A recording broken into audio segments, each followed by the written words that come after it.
Good morning everybody. We're about to start. Kindly put your cell phones on silence, please. Thank you.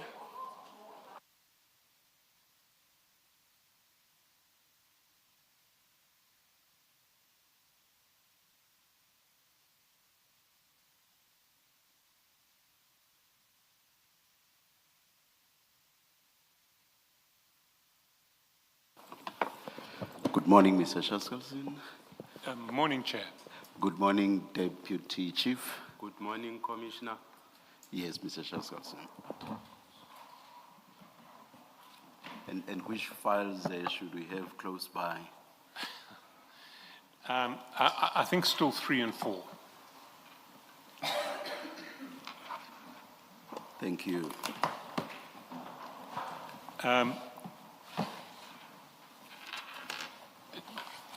General Dlamini,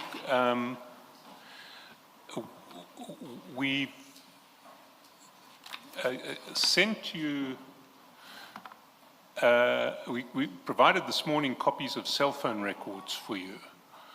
I suspect you haven't had much time to look at them, so I don't want to touch on them now, but I just want to let you know that we will come back to those cell phone records and the TMPD1 tender maybe after the tea break or after the lunch break, so that you can look at those cell phone records and consider them before I take you to them.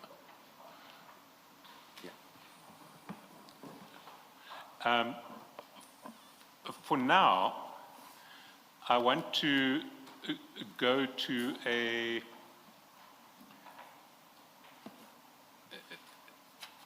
the tender that you say was the Madlanga tender.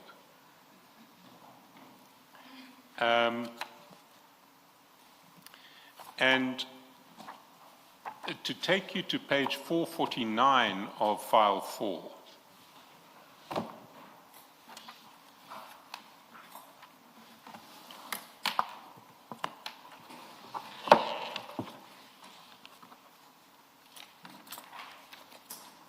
Or in fact, 448, I've got the page wrong.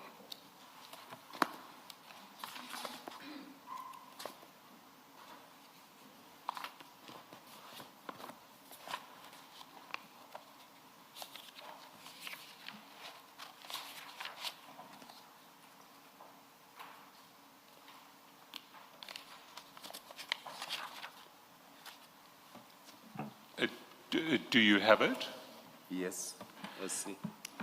And you'll see that at chat 6, Sergeant Nkosi sends you a message saying Ngapeshea is grade B and has nothing in the documents, followed by another message, Mpwetu, please send to US and request him to provide him with information for the correction. We need grade A guards. Those 3 messages. Do you see them? 6, 7, and 8. Yes, I see.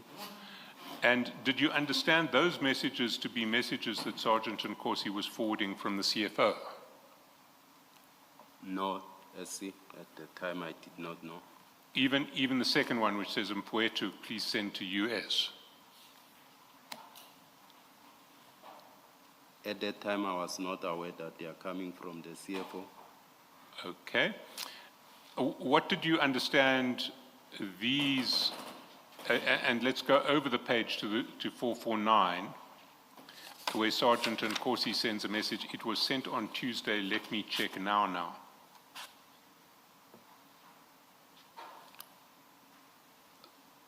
What did you understand these 4 messages sent on the 24th of April to refer to?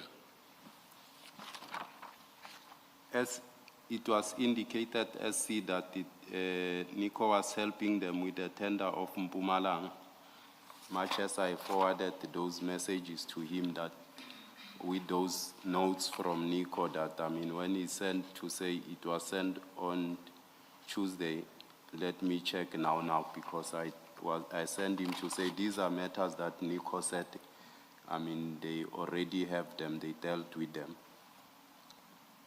Sorry, they've already have them, they've dealt with them? To say Nico helped them with those issues, much as he sent me screenshots of those things. Well, the screenshots were sent by you to Sergeant Nkosi. Yes. Yes. And those screenshots, if we look at them, they're not so much screenshots as photographs. They start at page 535.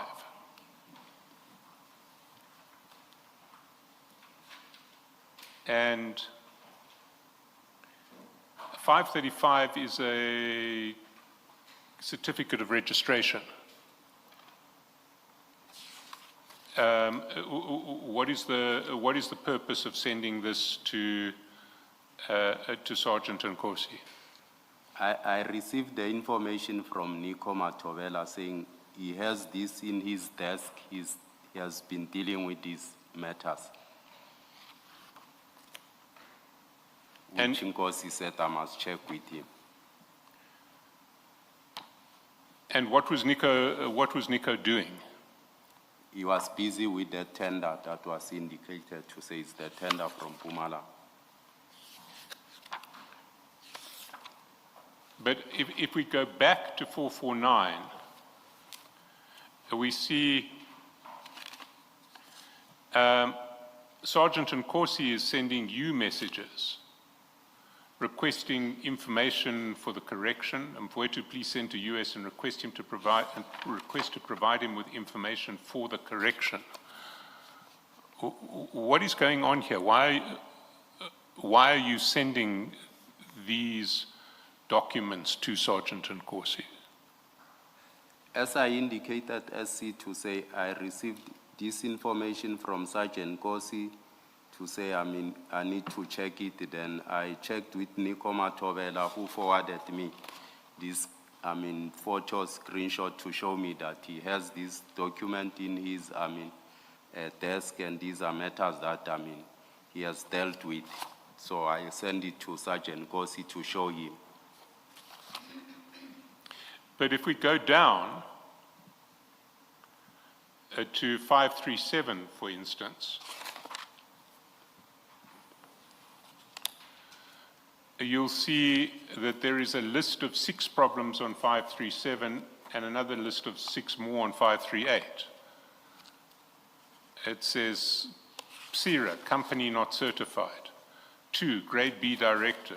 3, letter of good standing, also indicates grade B. 4, firearms, no license. 5, proof that you're up to date with Provident Fund. 6, SOP. What does this relate to? I indicated SC previously to say he's helping with quite a number of aspects, and these were different, I think, matters that, he was dealing with. On its face, what this posted card looks like is a list of, this one is a list of 6 problems with compliance. That the company is not certified at SIRA, that the director is has only grade B status, that the letter of good standing indicates only grade B, that there are no licenses for firearms. Did you understand what this document was? Did you play any role in relation to this document other than being a conduit from Nico to Sergeant Nkosi? I did not play any role, SC. I was relaying the information as I was receiving. So you were just forwarding what you got from Nico to Sergeant Nkosi? That's correct, SC. But Nico was already dealing directly with Becky. Becky had asked Nico to help him on this case. SC, as you could see that Nkosi will continuously sometimes send me information to check and verify. I'll do so. And I'll verify, then I'll relay back the information to Sergeant Nkosi. But why were you in the sloop? I mean, this is, on your version, this is a tender for an Mpumalanga municipality that Ngapashe is bidding for. What does it have to do with you? I indicated earlier on that I raised Nkosi. I took interest from him since '97 when, he started, working at the yacht. So he'll continuously sometimes ask for me to intervene and assist.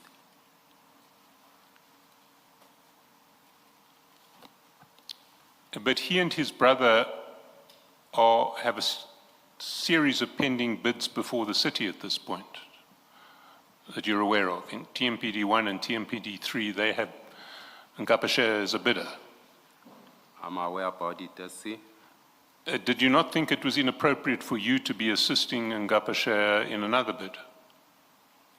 As I indicated earlier on, that when Sergeant Nkosi approached me, I referred him to Nico for assistance because I did not want to assist him. Well then, why when Nico approaches you, do you not say to Nico, deal directly with Sergeant Nkosi, deal directly with Becky? The issue of sometimes being convenient, speaking to someone, SC, you can't rule it out to say you'll just chase someone who's want to either feel comfortable or confide with you better and feel that if he has spoken to you, you'll be able to assist or intervene.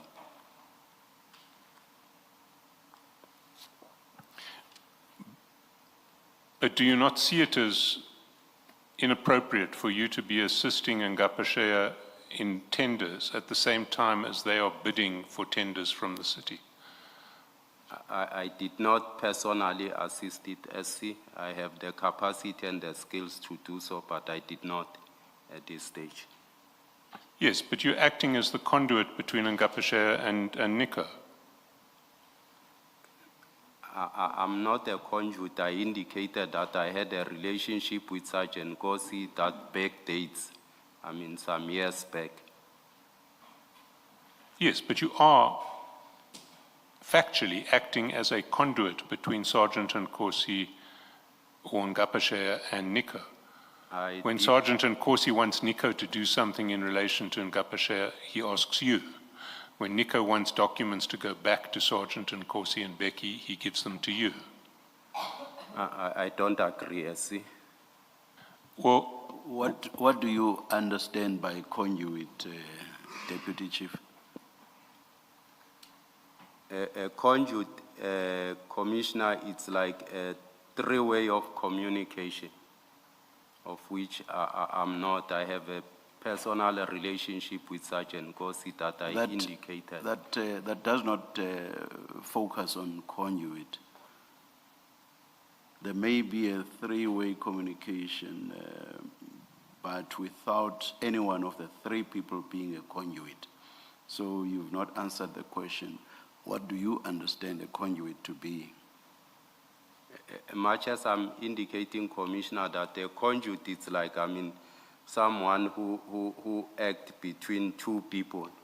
And in this instance, I was not acting between Peggy and Peggy because I have a personal relationship that was built some years back with Sergeant Nkosi. A conduit is either a person or a thing through which something, it may be communication, passes between two other people.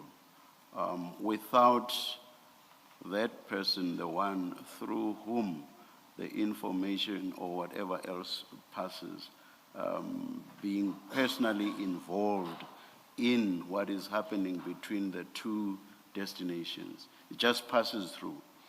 That person or thing are used merely for purposes of whatever it is that passes through to pass through. So it's just for purposes of it passing through.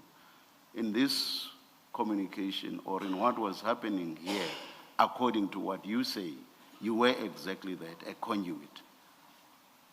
You were passing information to Sergeant Nkosi from Nico, and you also pass information from Sergeant Kosi to Nico. So according to you, you were actually a conduit. So I don't understand why you say no when Mr. Shaskalson is asking you why you were a conduit. So I don't understand your denial. With the explanation I've given, unless you say I'm wrong in my explanation. So with the explanation I have given, can you now answer the question by Mr. Shaskalson? Why were you a conduit? Commissioner, When Nico could have communicated directly with Becky or with Sergeant Kosi for that matter, why were you a conduit? I still don't agree, Commissioner. We maintain different levels of relationship with both people that I maintain with Sergeant Kosi and Nico. So if someone will prefer to speak to me to either engage someone. So that I don't think I'm a conduit, Commissioner. Were you playing any role other than just passing the information from this point to the other point and vice versa? Were you playing any active role? I will intervene if there's misunderstanding. Sergeant Kosi will request me to say perhaps intervene, then I'll intervene in that instance. Did that happen all the resolve. time, or would it happen only on odd occasions? That is the need for you to intervene. It was not on all occasions. So for the most part, you were just passing information between the two, for the most part, correct? He'll communicate something, I'll communicate to Can Nico. you please answer the question directly? So for the most part, you were merely passing information between the two, correct? I'm not sure about that, Commissioner. No. Why not? Why not? You have said it would only be on the odd occasion that you would have to personally intervene. So if that was the case, surely what you did for the most part would be merely to pass information between the two. Not so. If you say not, then explain what else or what more you did. Commissioner, I've explained that I hold different relationship with both No, I've parties. heard that. I have that. Yes. That has nothing to do with my question, Deputy Chief. That has nothing to do with my question. My question is it not so that for the most part, you pass information from the one to the other? That's correct, Commissioner. That's enough for my purposes. Now, so which means for the most part, you were a conduit. If all you did was to pass information from the one to the, except for those few occasions or the odd occasion when you had to intervene. So for the most part, you were a conduit. I don't agree, Commissioner, that I was a conduit. In my language, I would say, I walis cause. I will leave it at that. Thank you, Chair. But whether or not you accept that you were acting as a conduit, why were you playing any role in this? Why were you not telling Sergeant Nkosi and Becky on the one side and Nico on the other side to deal with each other directly and not to draw you into this process? In any life situation, SC, you'll sometimes become, a role model to other people. They'll put their trust in you. So you wouldn't dismiss, someone that, you feel, you can assist.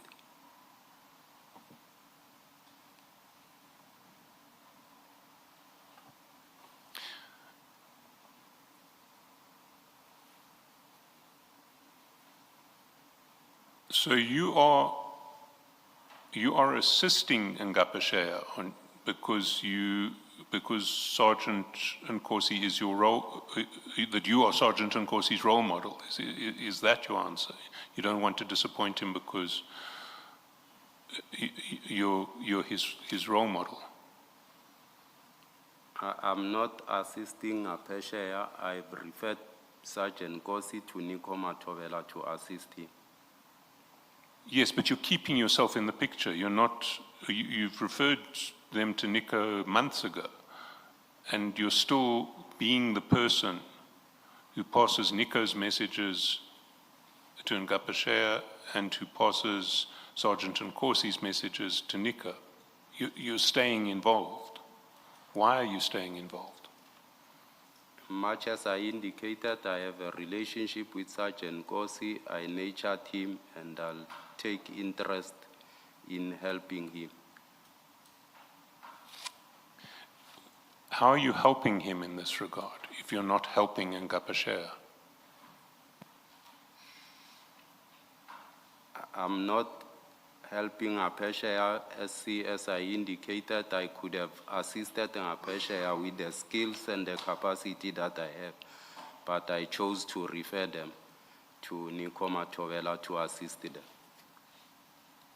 But you just said that you are keeping yourself in the picture, or you're not removing yourself from the picture because you're helping Sergeant Nkosi. How are you helping him? Yes, SC, Sergeant Kosi will come to me for intervention, then I'll intervene where there's a need. Mr.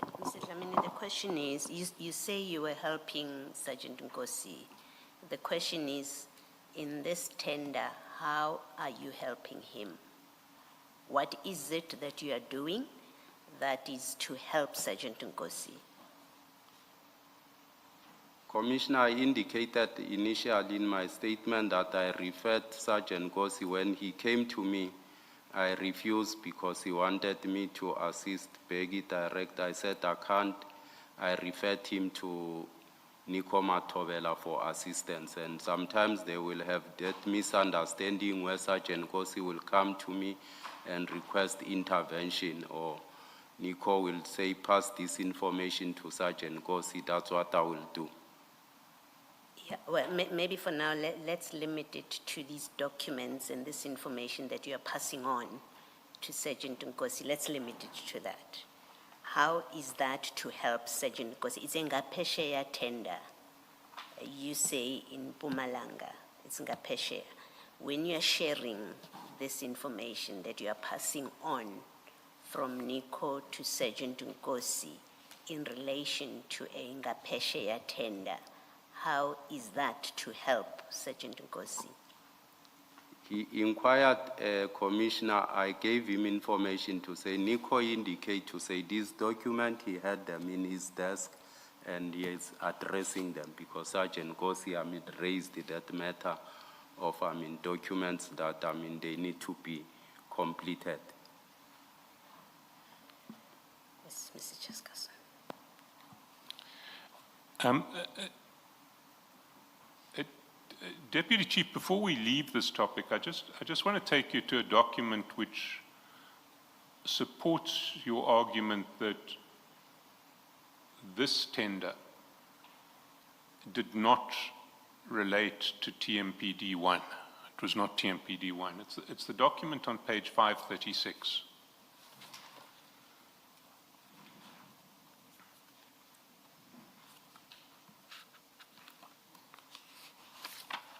And you see it's a letter of good standing issued by the Private Sector Industry Regulation Authority, PSIRA. Are you going to make it bigger, please? Yes. You'll see that the date it was issued on its face is 6 February 2025. You see it? I'll agree to that, but yes. And that it was certified by the South African Police Service in Soshanguve on the 20th of February 2025. Yes. Now, those dates are after the submission date of TMPD-1. TMPD-1 had a deadline of October 2024. That's correct. So on the face of this document could not be a document that was submitted as part of the bid for TMPD-1, because it was only created on its face in February 2025.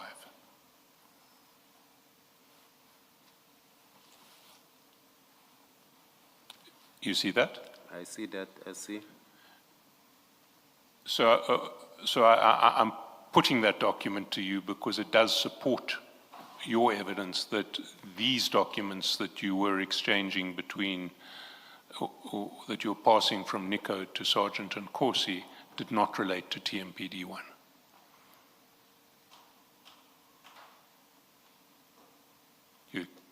Yes, I see. Ms. Chaskalson, can I ask you a question? It's not for the witness. Are we, as the commission, able to get the full set of documents of Ngapesheya that were assessed by the BEC for the purposes of TMPD1? Because while what you're saying is possible, it may also be that in fact, what was done was that this very document was submitted long after the closing date, and those who assessed the bid relied on this document as proof of good standing. So there are multiple possibilities here. There are, and we will attempt to get the full set of documents for the bid. We have. Yeah. Can I ask Deputy Chief Dlamini? This municipality in Mpumalanga, I mean, it's only 11 months ago when these chairs were exchanged between you and Sergeant Nkosi. Surely it should not be difficult to establish which municipality Ngapesheya was dealing with for the purposes of what we are discussing now, and whether in fact that municipality ever had a tender out, and whether Ngapesheya ever responded to that invitation to bid. Yes, Commissioner, I think that perhaps the CFO will be able to assist on that because he was the one who was assisting them. No, unfortunately, the CFO was not able to assist. And the name that Sergeant Nkosi gave us, the Matthews Posa municipality, the commission has established that such a municipality does not exist. So we're not talking about 10 years ago, we're talking about 11 months ago. I mean, surely one of you should remember which municipality was, but all you are giving us at this stage is a province to say it was in Mpumalanga. But if you are more specific and you say that municipality had a tender out, and it was that municipality that invited bids, and it was in respect of that bid that Ngapesheya submitted a bid, then we will be able to close this line of inquiry once and for all. I will verify with Nico, Commissioner, which one was specifically dealing with. Are you able to do that during the tea break? I will do so. Thank you. What might also be helpful, perhaps as you verify, is that if you look at page 538, the very last item relates to rates and taxes as some of the information that was missing that needed to be included. So item 12 is rates and taxes. It says company is in arrears and there is no list. And then it says directors' rates and taxes are not attached. That would suggest an address of Ngapesheya in that area, in that jurisdiction where that tender belongs, and the address of the director. So if you have Ngapesheya's address in that municipality where that tender, in the jurisdiction of that municipality, where this tender you say was for, then it should help you with identifying the municipality. You understand what I'm saying? I understand you, Commissioner. Okay. But I think that might be difficult for me to do that. It will require either Peggy or someone. I'll ask Nico if he has that. Yeah, well, this is not just a question to Nico. I think Peggy can answer the question. He either has an address, and his company has an address in that municipality, in the jurisdiction of that municipality, or he doesn't have. I'm not sure, Commissioner. So it should be easy to verify. Much as I indicate, the person that I'll be able to talk to is Nico. I'll ask him about which tender was this one. Okay. Well, I'm suggesting to you that you should be able to speak to Beggy as well, because you're assisting him with this tender. I was not helping him, Commissioner, with this tender. All right. Hear what you come back with.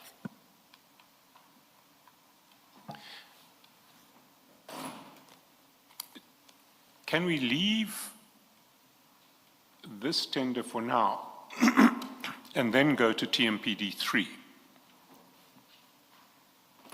And before we get to your involvement in relation to TMPD, I just want to sketch the timetable of TMPD 3 that we've established through the CFO. The timetable for TMPD was that the bid was advertised on the 12th of August 2024. If you can just take these dates down. This was the evidence of the CFO. The closing date was 21 February 2025. The first meeting of the BEC was 24 March 2025. The BEC recommended an award on either 28 May or 29 May.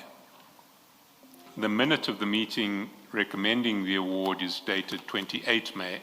The score sheets are dated 29 May.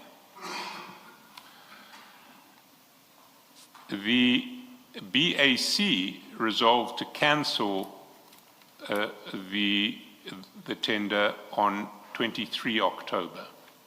So that's the chronology. Now, your involvement that we want to look at starts on page 437. And on the 25th of March, 2025, page 437 of file 4, you send to Sergeant Nkosi a draft BEC report on this tender.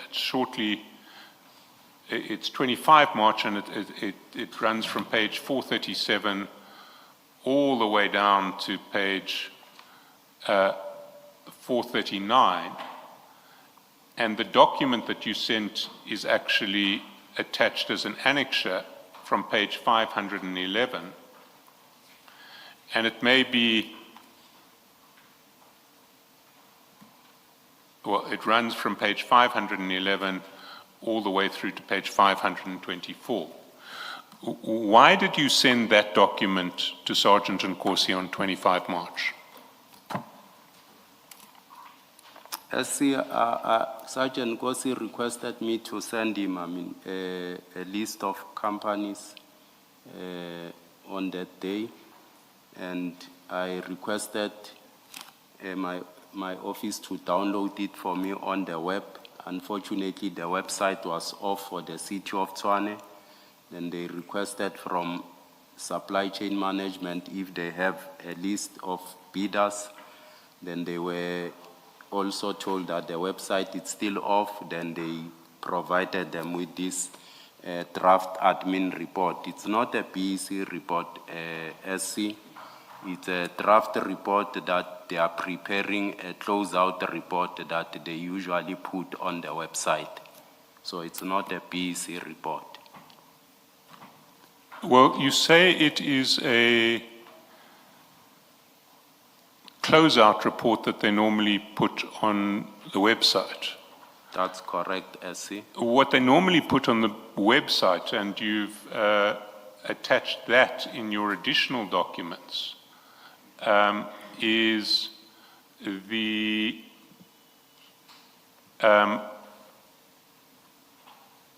just the list of bidders. It's a separate document. So if you go to file 5, page 67,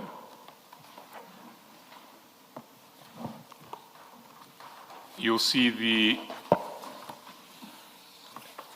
list of bidders for TMPD 3 that you can access from the website.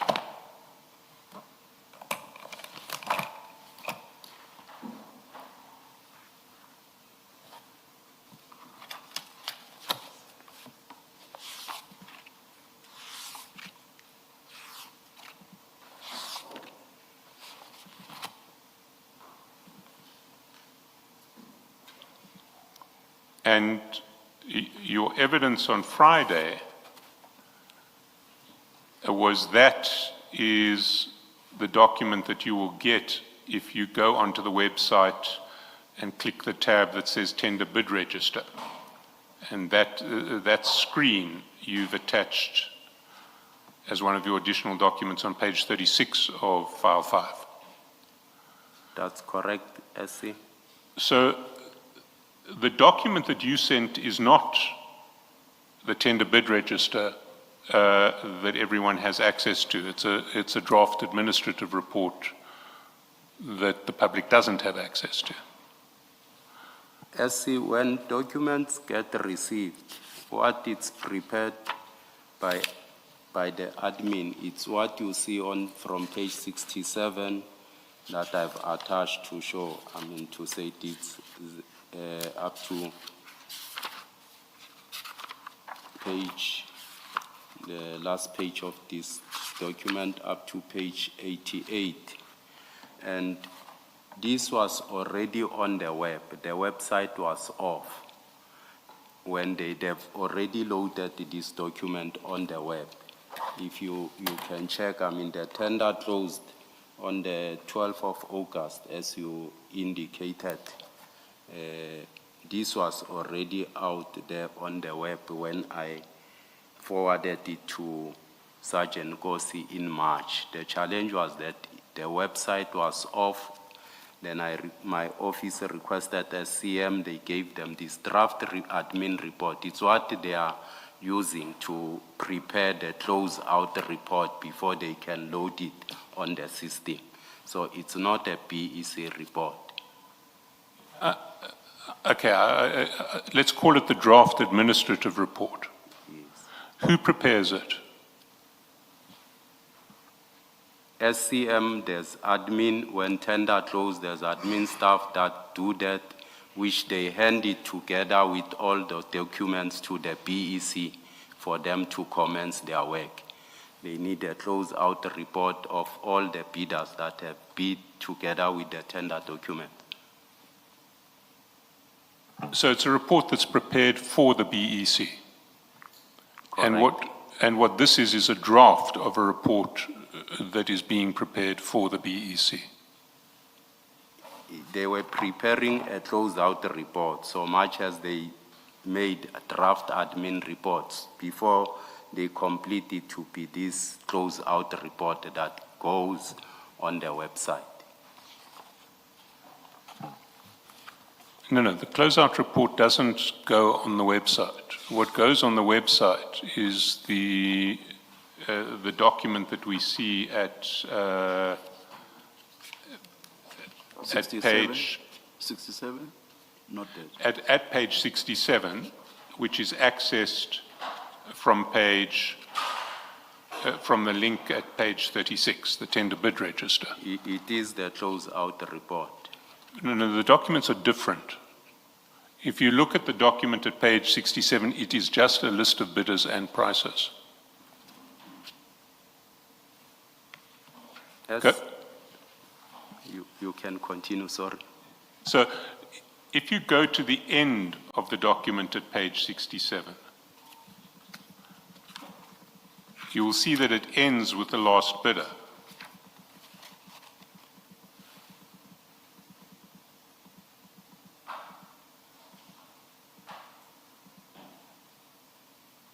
You see it says total number 435. There is a stamp at page 88, and that is the document that one can access from the website.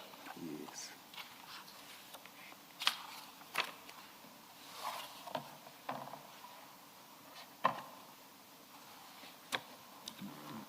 Did you agree? I did not hear your response. I'm saying this draft report, Commissioner SC, when they register the bids, they use this draft admin report to prepare this close-out report that they load on the work. This is a working document. By the day I wanted to access the close-out report, the system was off. Then they requested, my office requested from supply chain, they provided with them because the information contained on this draft is the information that they're gonna access on the web. What gets uploaded? Is it the document starting at page 67 through to 88? Yes. That is a different document from the document that you sent to Sergeant Nkosi. What you sent to Sergeant Nkosi was not the bid register that you can access from the web, but it was a draft of a closeout report being prepared for the BEC. That's correct, SC, as I indicated to say that day the website was off, then they requested the report, the closeout report, they were provided with this draft admin report because it contains the same information that was gonna be accessed on there. It's not a confidential document, it's not a BEC report. That's not the version that you gave in your statement. If you go to page 10 of your statement in file 1,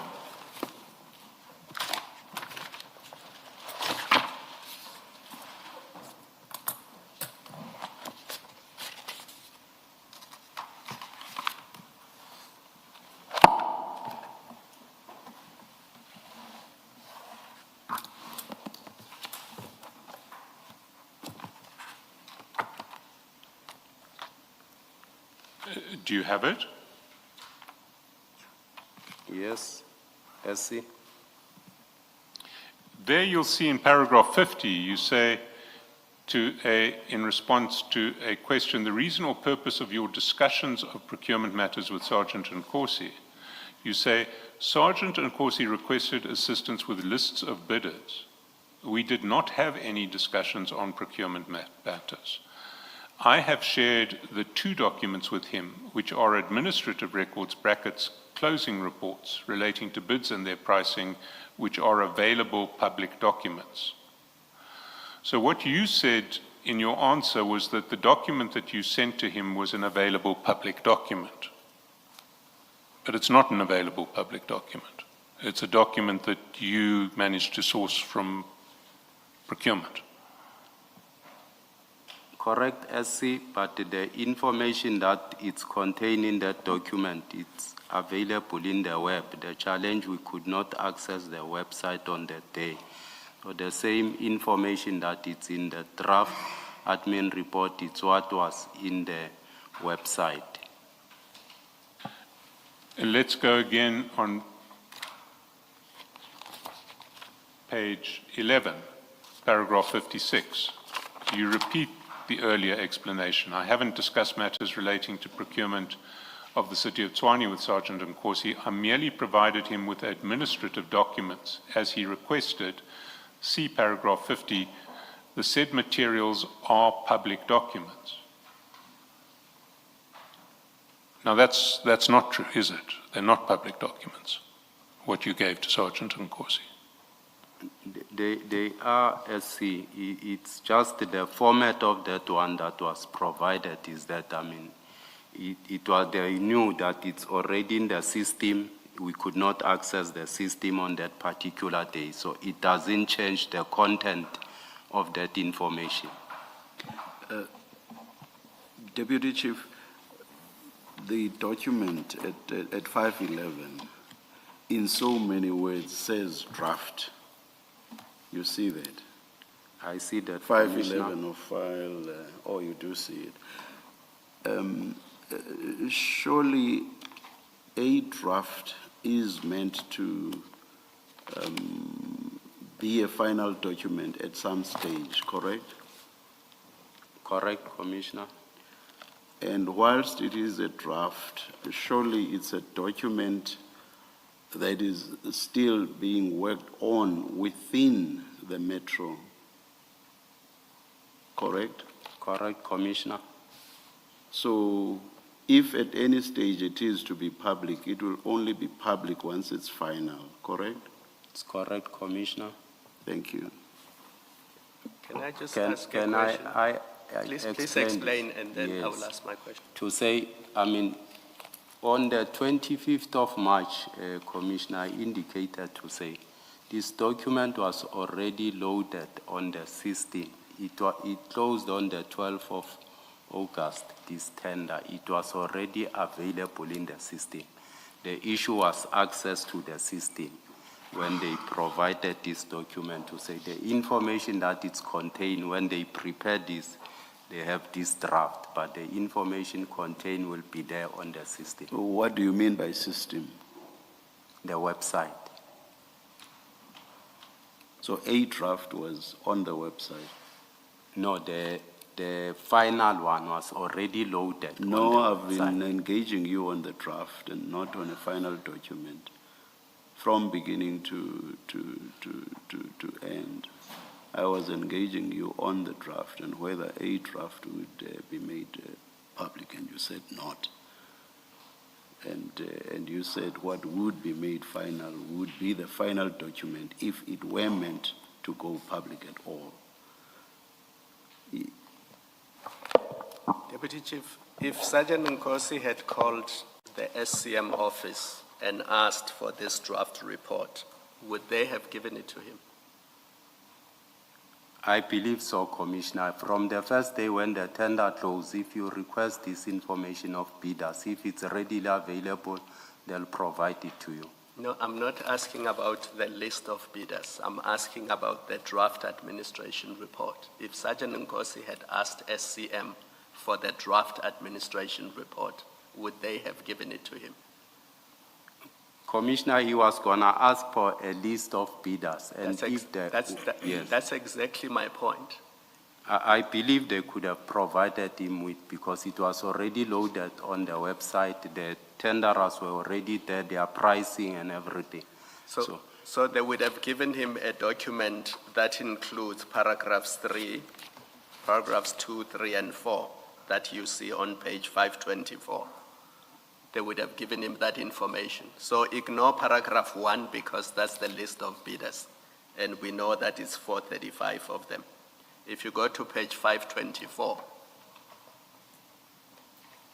are you on 524? Yes, Commissioner. SCM would have given that information to Sergeant Nkosi. Paragraph 2.1, paragraph 3, paragraph 4, paragraph 4.1. I believe so, Commissioner, because there's nothing confidential in this document. Okay.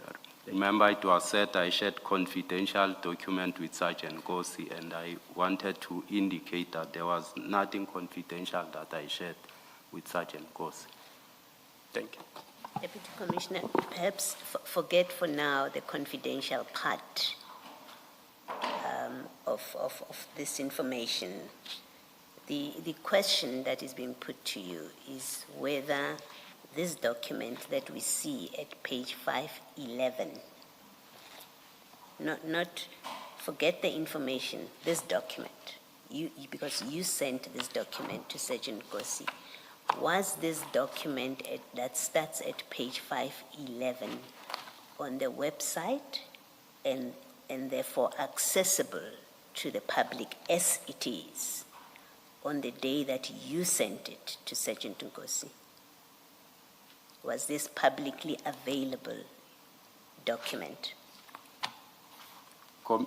Commissioner, the document that was already loaded on the website, it's as I attached on file 5, is the same, the names of companies with their pricing and everything, it was already on the website, not the document as it is.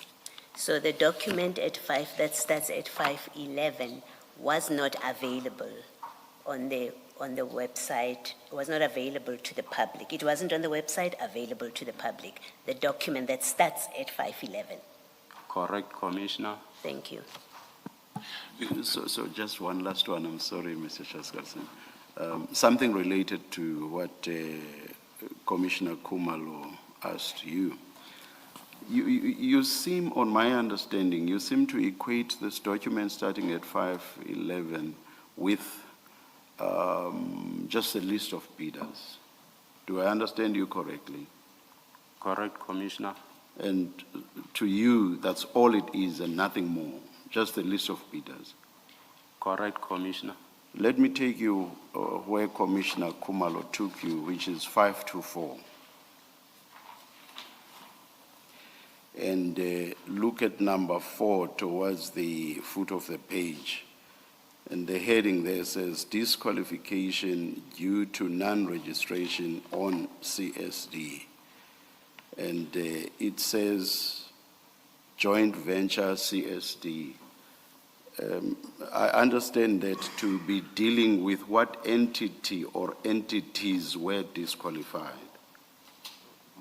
Do you understand it the same way? No, Commissioner. It's a standard form that they use when they are capturing. So there's no company that it's listed here which was disqualified. It's just a standard form that they will follow.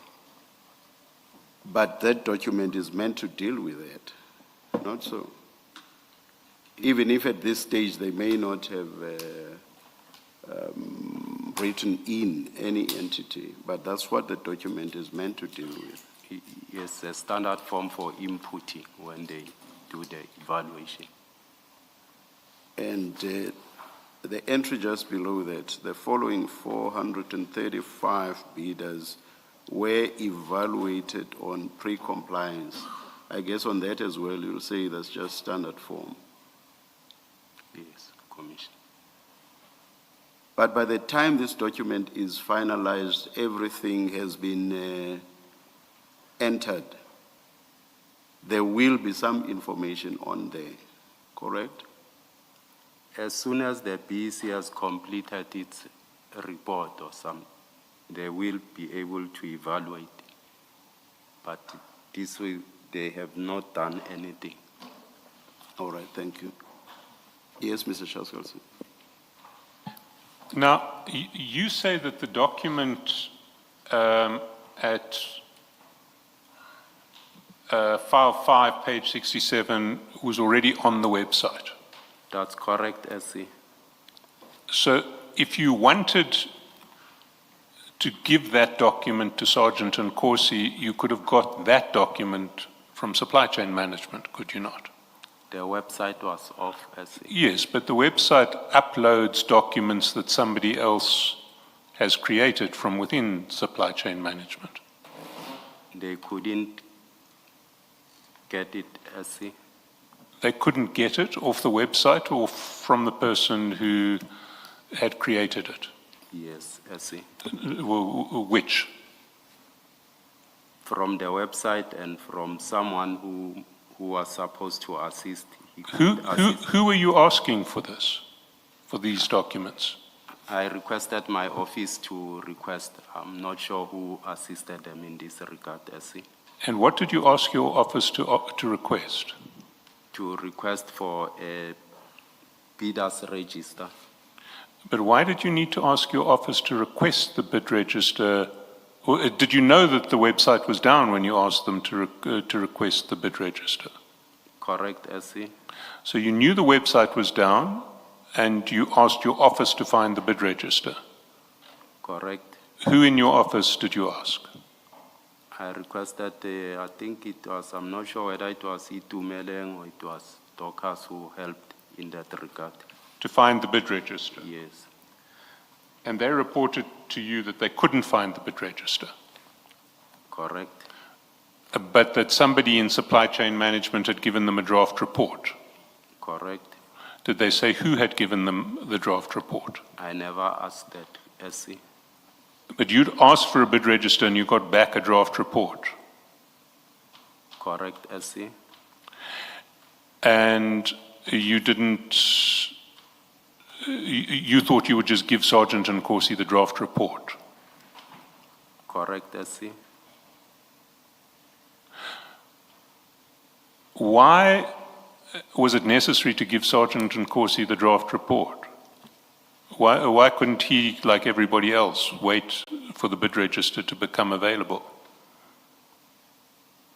I believe SC, he requested information on tender, on bidders and their code, and this was the information that was shared. So it's the same as to the information that he will receive as soon as, if the website was on. But why shouldn't he just wait like everybody else who has to wait until the website comes back up? I can't tell on that one. No, you can tell, because you were the one who chose to give him a document that isn't a public document and that he hadn't requested for on your version. When he wanted it, he requested me. Yes, you are correct. Then this is what I could access. They could provide me with. I gave it to him because that's what he requested. And I saw no harm because the same information is not a confidential information. It's information that it's already loaded on the website. Yes, but nobody else who could get access to that information at that time, because the website was down. Correct, the website was down, SC, but there was no harm in sharing the same information that he was gonna get later on.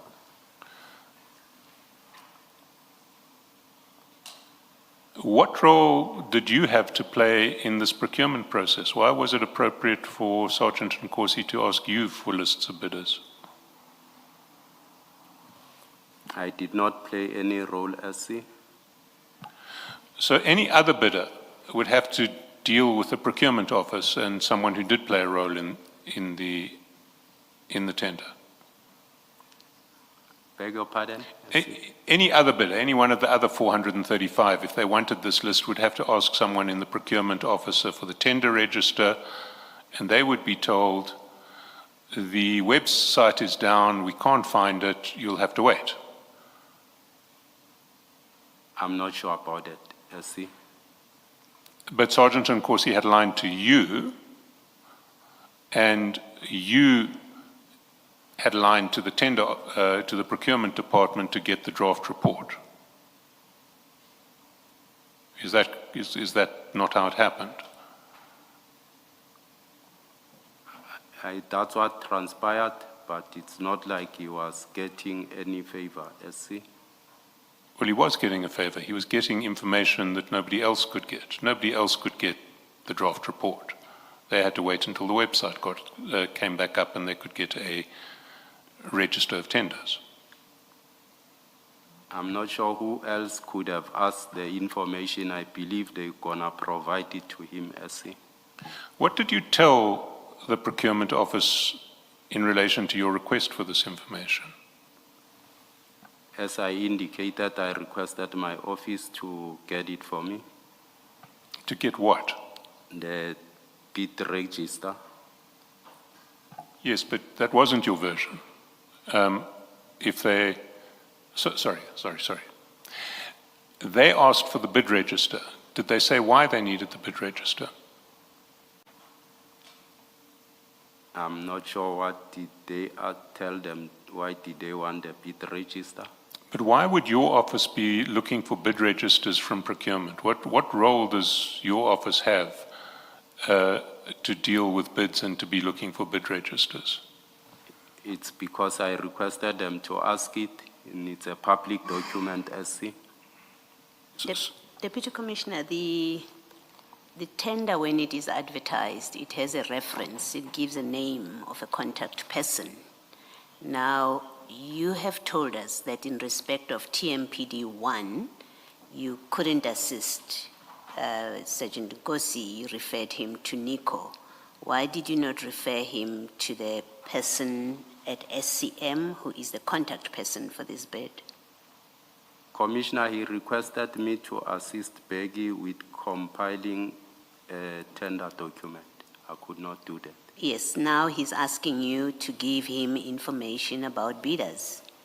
In fact, your evidence was that he wanted to know whether his brother had submitted a tender. That's what you said. And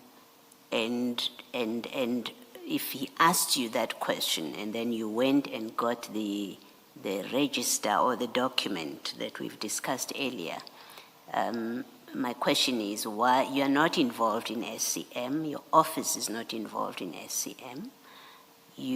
Why do you not refer him to the contact person at SCM to give him this publicly, what you say is publicly available information in an ongoing bid process? Why do you insert yourself improperly in an ongoing bid process when there are processes? There is a protocol relating to this tender, and the protocol is that there is a contact person. Nobody else should be getting involved with information relating to this tender. Why did you not say to Sergeant Nkosi, here's the person, speak to them? Commissioner, I think he requested it from me as someone that he knows as a brother and so forth. I did not see any harm providing him with that information. You did not see any harm sharing information in an ongoing tender process which you are not part of. Your office is not part of it at all. You did not see any harm in getting involved that way. That's correct, Commissioner, because the information I shared was already a public information in the website. No, we have established from your answer that the information that you shared at page 511 was not publicly available. You've said that. You've accepted that that document, because that's a document you shared. You didn't just write down a list of the 435 bidders. That's not what you did. What you did is you went into the system and got a City of Tshwane document that you agree was not available to the public, the document at 511.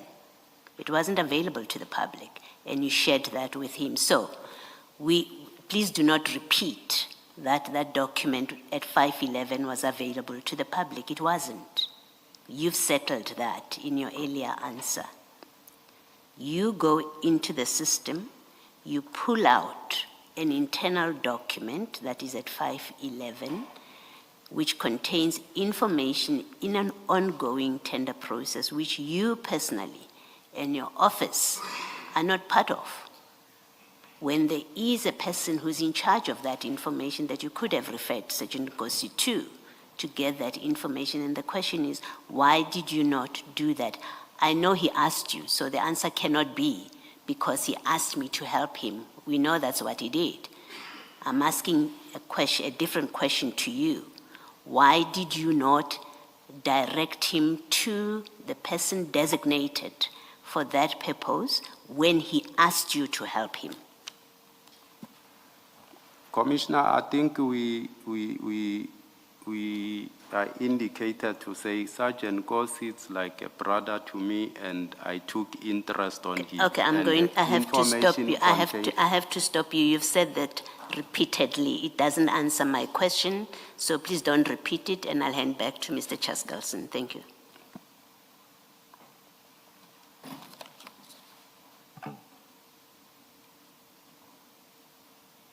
Do you recall your evidence yesterday about Mr. Mampani?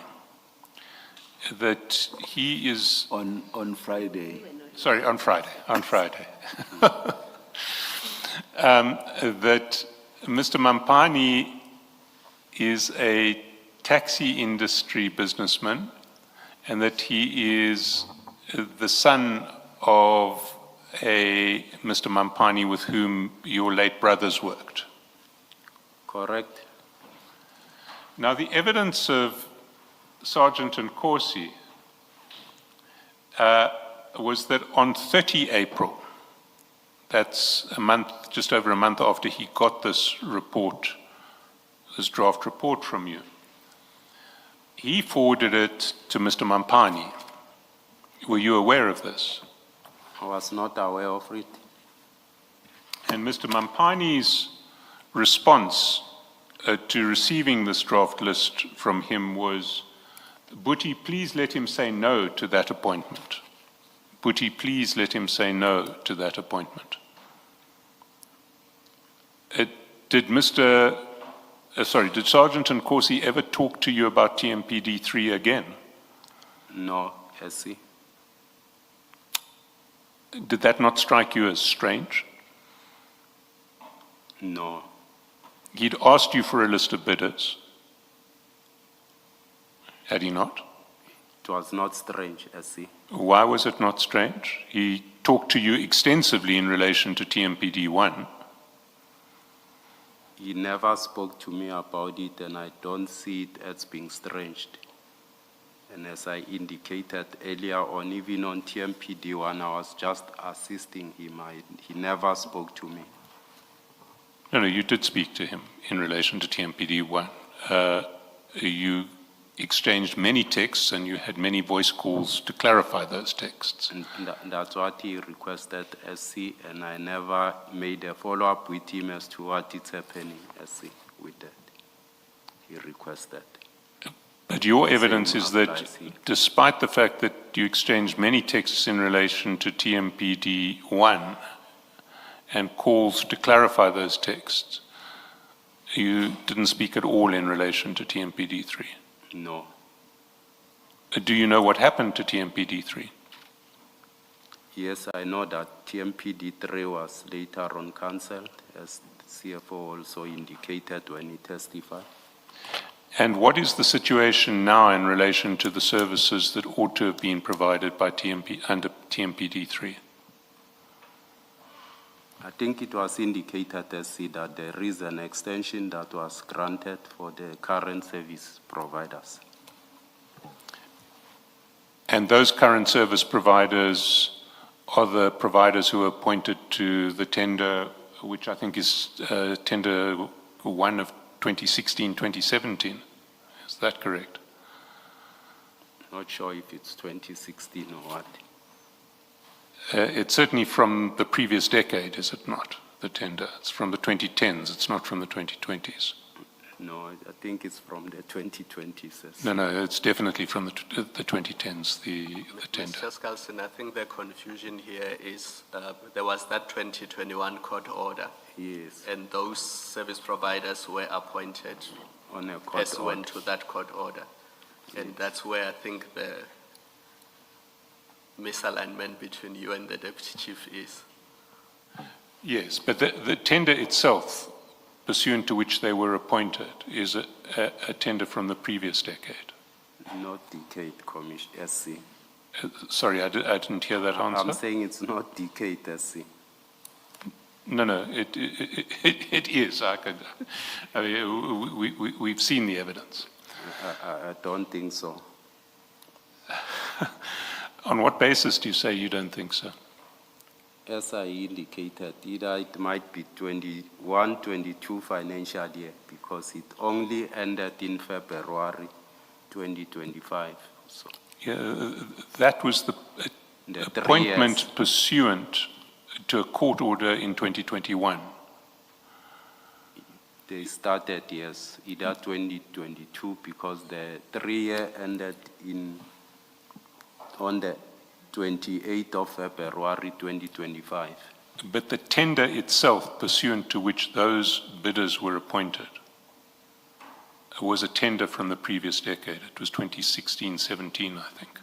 That's not true, as Mr. Skalson, it's the issue of language. I'm sorry to do this.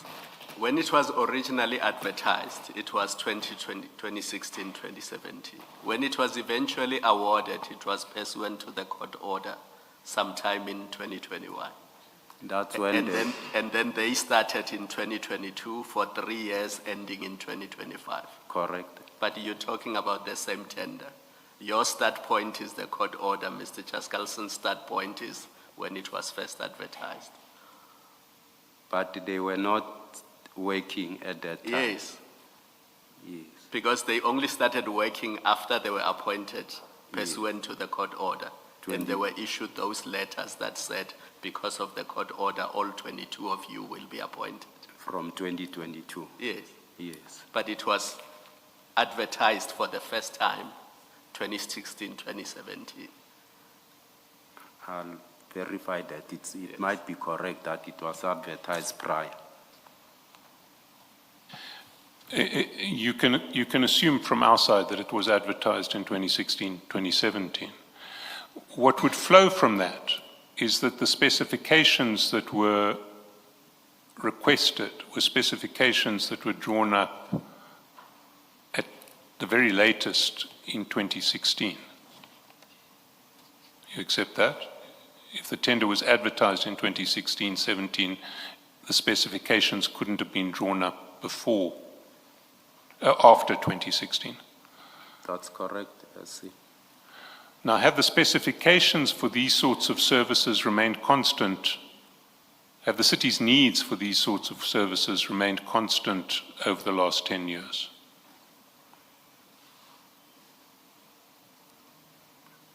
I'm not sure about that. Are the city's needs for ad hoc security services today identical to what they were 10 years ago? The city's needs change gradually, can change, within a month and so forth. They might build a clinic, so it will change gradually. And over 10 years, will there be some substantial change? Definitely. The assets of the city, increase. So will you accept that the result of the cancellation of this tender is that service providers who are providing the services are providing those services in terms of specifications which are now out of date because they are specifications that are 10 years old? I'm not sure about that, SC, because specifications that relates either to a tender for washman services. If they need an armed guard and so forth, they need the following things on their side. They will remain, I think, the same. So you're saying that the specifications will not have changed over 10 years? Yes, the portfolio of the assets might have changed, but the specifications might remain. You'll find the current tender that was advertised, when you look at it with the previous one, might find the specifications being the same. Have you yourself compared them? I haven't. So you're speculating at this point? Yes.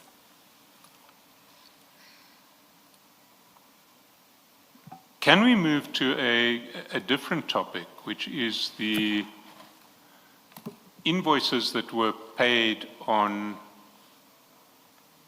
the process to pay invoices on the 5th and 6th of March 2025. And there we should go to page 426. And you'll see at the foot of page 426, in chat number 8, that at 9:46 in the morning, the Sergeant Nkosi sends you a screenshot of a conversation that he's having with the CFO, and that screenshot is at page 503.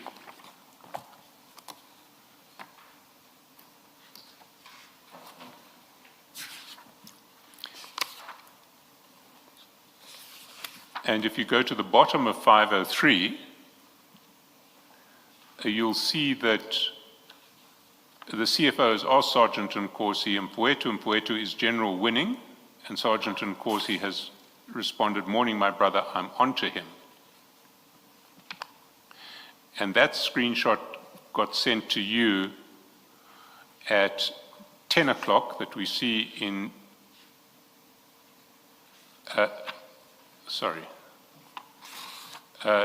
at 9:48 that we see at the foot of the page.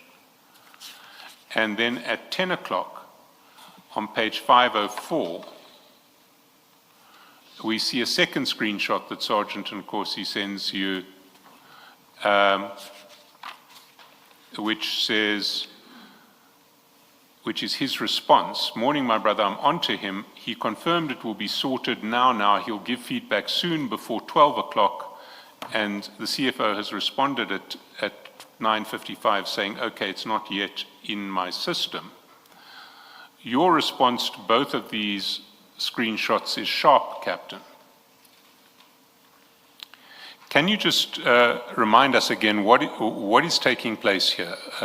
What are these exchanges relating to? Why is Sergeant Nkosi forwarding you his chats with the CFO? as I indicated that on the 4th of March, I received a call from Sergeant Kosi, who was with the CFO, and the CFO spoke to me about outstanding payments that was owed to 3 service providers for a period of, 6 months or so. He requested my intervention to go and investigate and assist in ensuring that we sort out the matter. And on the 5th of April, then I checked with my office. Indeed, there were outstanding payments for a period of 6 months that were not paid to the service provider, as the CFO indicated that they were threatening to go to court, and he requested my intervention in that regard. Can we go back to your evidence on Friday in relation to how the system should work? Correct. And how the system should work is that for these sorts of ad hoc services, you know what the price per guard is. And so when you get a request from a user department, say electricity, sorry, you're nodding. Can I just ask you for the record to say yes as it goes on? So you know what the contract with the service provider says in relation to rates. That's correct, SC. So you have a fixed rate that you will apply when you use that service provider. That's correct. When you get a request from a user department, and we use the example of electricity, for some guards to guard a power station that they would be working on, you know how many guards you're going to need and for how long. Correct. You then look at the general ledger to see if there is money provided for 2 guards 24 hours a day for 2 weeks, which is what the electricity department wants. And if there is, you authorize the deployment of the guards and you issue a purchase order. That's correct. The guards then are provided by the private company with whom you have the contract. They do the work, and at the end of that process, the company invoices. That's correct. And the invoice matches what your purchase order has provided for, because you have your purchase order authorized 2 guards 24 hours a day, 2 weeks. That's correct. I see. And then once you have the purchase order in place at the beginning and the invoice that's issued after the work is done, you check whether the work was in fact done. Is that correct? That's correct. I see. And if the work was in fact done, you then authorize payment pursuant to, in accordance with the purchase order that was issued at the start of the process. That's correct. So how can you find yourself in a situation that you are describing now, where there are a whole lot of invoices that have been issued and have not been paid, and for which it seems there are no purchase orders?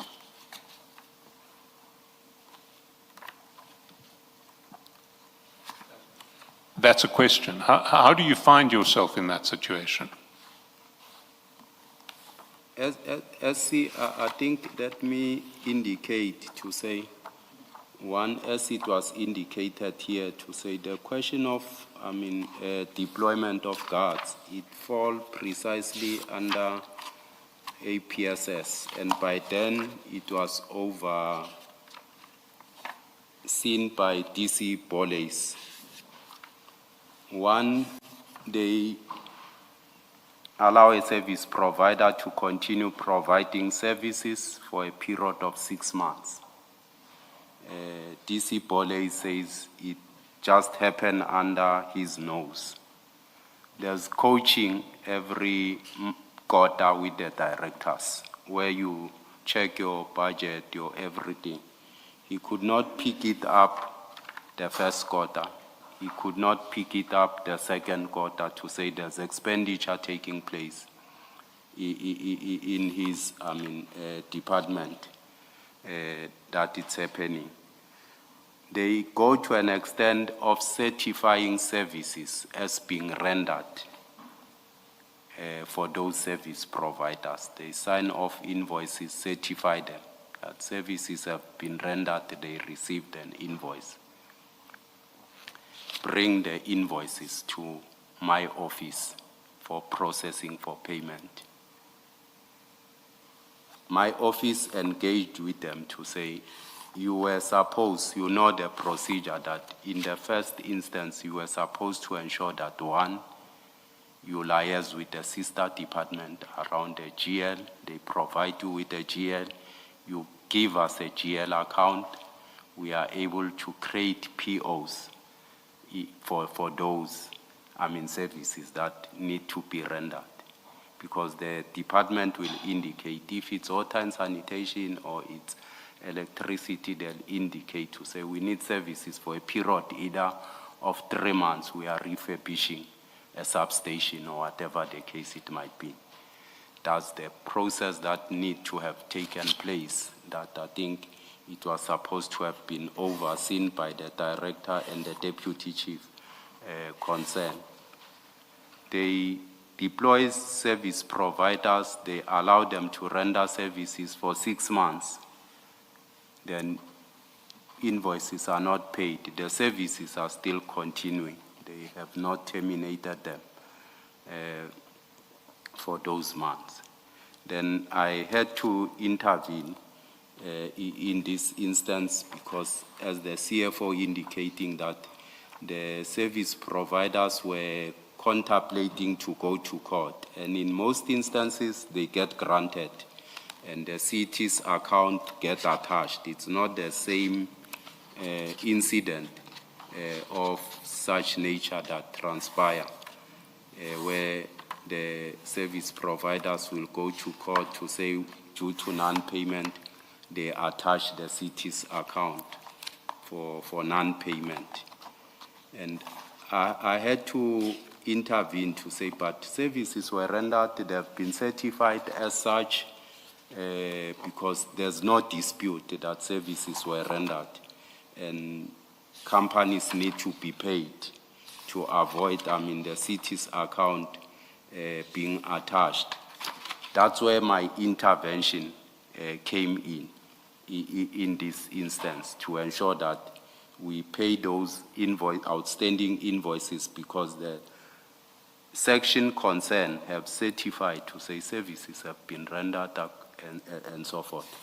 So we had to ensure that we make payment to those service providers that have worked to avoid court processes in that regard. Well, let's go back to the start of the process. One of the invoices that gets paid is an invoice from July 2024. Correct. So an invoice has been issued in July 2024 to the city, claiming payment for services rendered. Correct. What was the backstory to that invoice? Was there a purchase order for that invoice before the service provider was put on site? No POs were generated by then.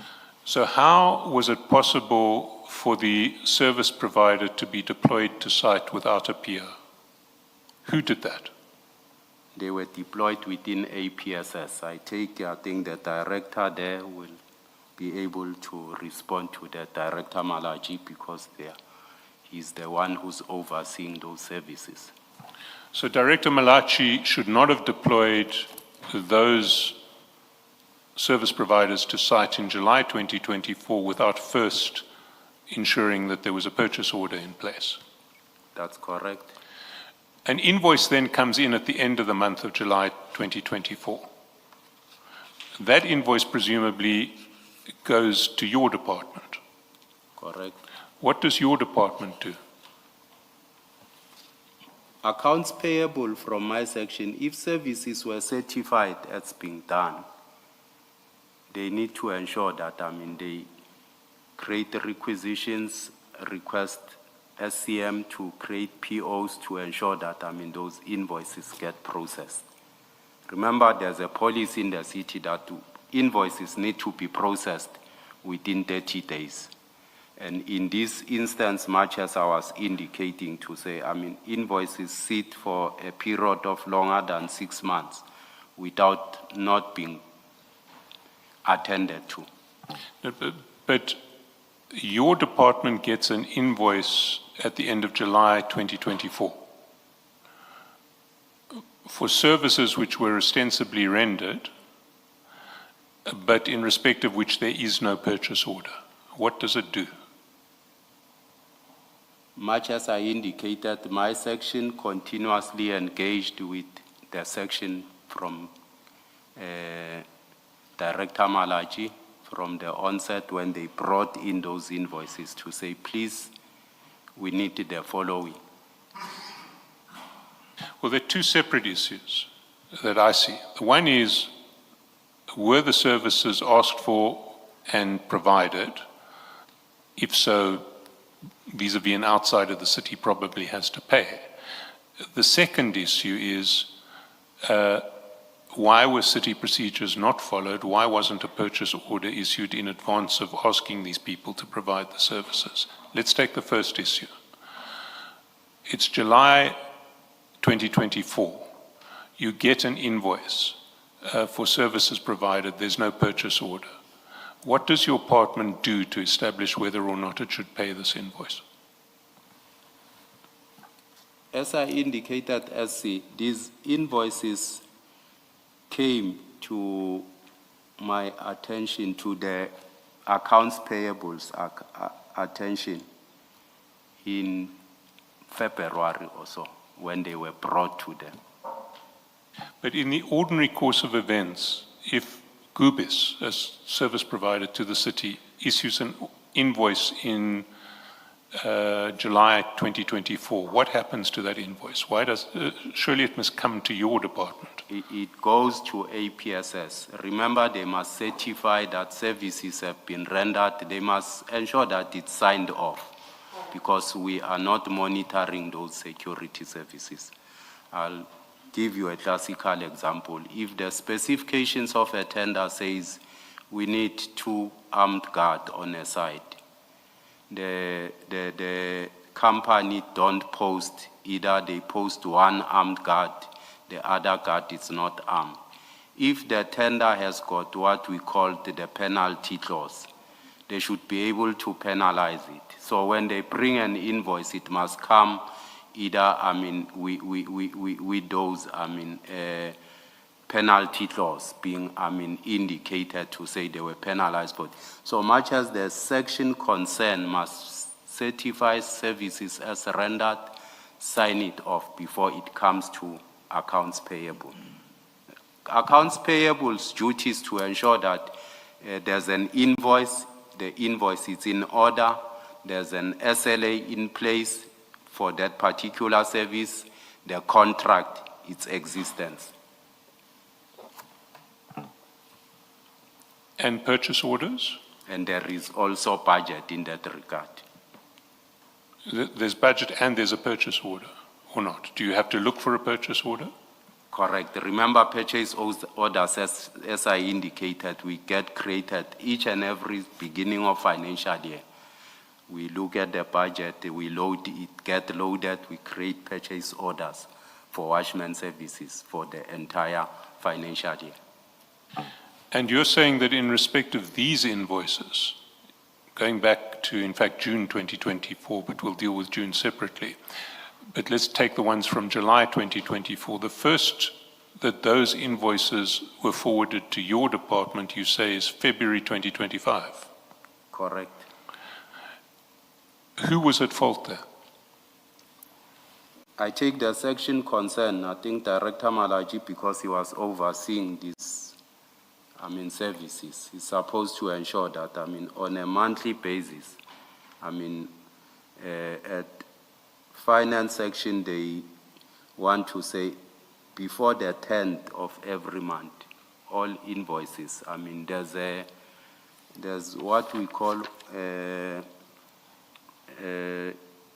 there's a meeting that deals specifically on a monthly basis with invoices, whereby they indicate to say, this department has got, I mean, either 2 invoices outstanding for non-payment and so forth, where we report on a monthly basis, I mean, to monitor the UIFW, unauthorized irregular fruitless expenditure and so forth that we report on. There's a work stream that deal with that. The city also has established circular 113 meeting to ensure that, I mean, we avoid audit, I mean, negative audit queries, whereby there's also report on issues of invoices in that regard. And they said for the entire 6 months, no report, nothing is happening, to say there are these invoices, services have been rendered and so forth.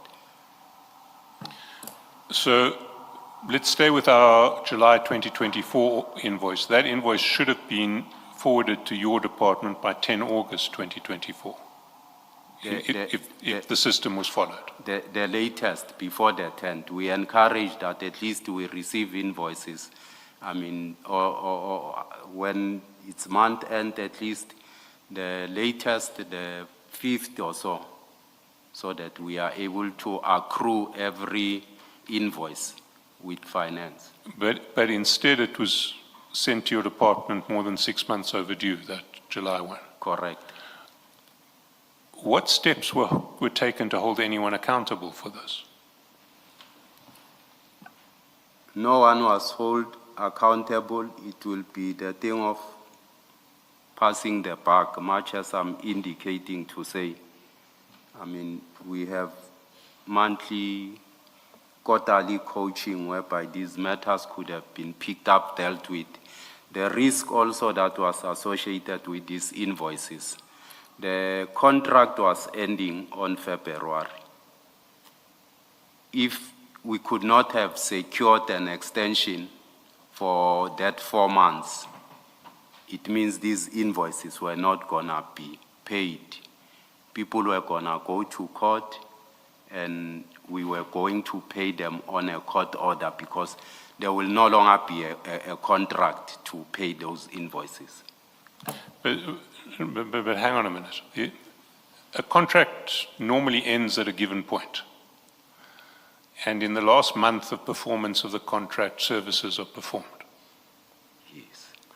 And you issue the service provider issues an invoice at the end of the performance of the services. But by the time the city gets the invoices, that invoice, the contract is no longer operative, but the invoice relates to a period when the contract was operative. So why is the end of the contract crucial in any respect? It is crucial, SC, remember the last invoice, the contract, if it end of February, that will be the last invoice that will be accrued and be paid. So if there's no longer a contract in place, you will no longer be able to process those invoices because there's no contract in place, so it then requires you to generate a report in that regard. We had an instance, of a contract that ended, then it had to go a post facto issue, CCTV, which, it's under some form of investigation, that process. So once the contract ends, you won't be able to process an invoice because you need a contract to be in place. So are you saying to me that the rush at this point was because the contract was due to expire at the end of February? It was in March, SC. It was the extension was granted end of February. I'm just indicating to say these were gonna be the risk. Yes, but by the time the rush was taking place on the 5th and 6th of March, there was already an extension. There was an extension for 3 months. 3 months or 4 months? 4 months, Four up months. until June.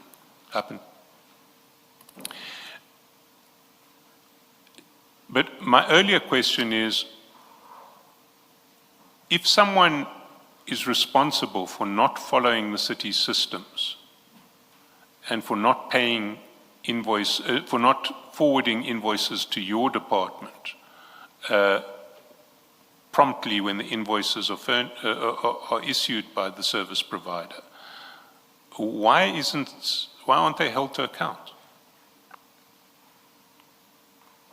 I think the city, much as I'm saying, they've introduced these, measures, the UIFW and so forth, and the Circular 113. And that's where I think the CM has put his feet down to say it can't be business as usual. Consequence management need to take place for non-performance, to say you can't be sitting with an invoice which, end up, without being accrued at the end of financial year, the city then get, a finding around that. But in this case, there were no consequences. There was no management of consequences. Nobody was held to account for sitting on invoices for 6 months. In this instance, there was none, SC, that was taken. But your evidence is that your evidence is that your department only received these invoices in February. Correct. Can we go to your message in chapter 4, also on page 427? Morning, Captain. Please just confirm for Mpueto Ukuti, I'm processing the issue. I've spoken to Kane and Vusi also to increase the target value, as the amount is a bit higher. And as soon as all of them are released, I will let you know for his intervention to ensure that Tommy makes payment urgently. You see that? I see that, SC. Kane is Kane and Mpofu in supply chain management. Correct, SC. Who is Vusi? Vusi works within accounts payable, contract management within TMPD. And Vusi's surname is? Mabona. And Tommy? Tommy works at the budget office. And his surname? I'm not sure whose surname. Know him as Tommy. Sometimes you'll know the name or the surname of officials. Okay, well, there can't be too many Tommies in the budget office. Yes. You say to increase the target value as the amount is a bit higher. What are you referring to there? It's around increasing the contract value. Remember, as I said, we load, we do requisition, we do POs for the entire year. So it has got a value, the contract value for payment for that particular month. So you need to increase it to cover this shortfall. And was that because the amounts that had been charged were in excess of the aggregate amount for the 6 months, or was it because suddenly you had to deal with 6 months worth of invoice in 1 month? You have to deal with 6 months invoices for 1 month. So the amounts in the previous months were just not touched at all? No, you had to deal with 6 months invoices in a month, which now exceed the contract value for that particular month. And what happens to the unspent amounts in the previous 6 months? Do they not roll forward or not? No, you don't bring money forward. Remember that on a monthly basis, these were additional services that they've requested, the ad hoc. There's normal invoices for every month for watchman services. Yes. Yes. They were paid to. Sorry, the normal services were paid? Yes. Yes. But the ad hoc provision that you have in your general ledger for these services, do you not roll it forward if it's not used? No.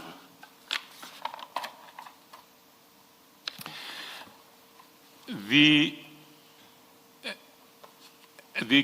exchanges with the CFO and with your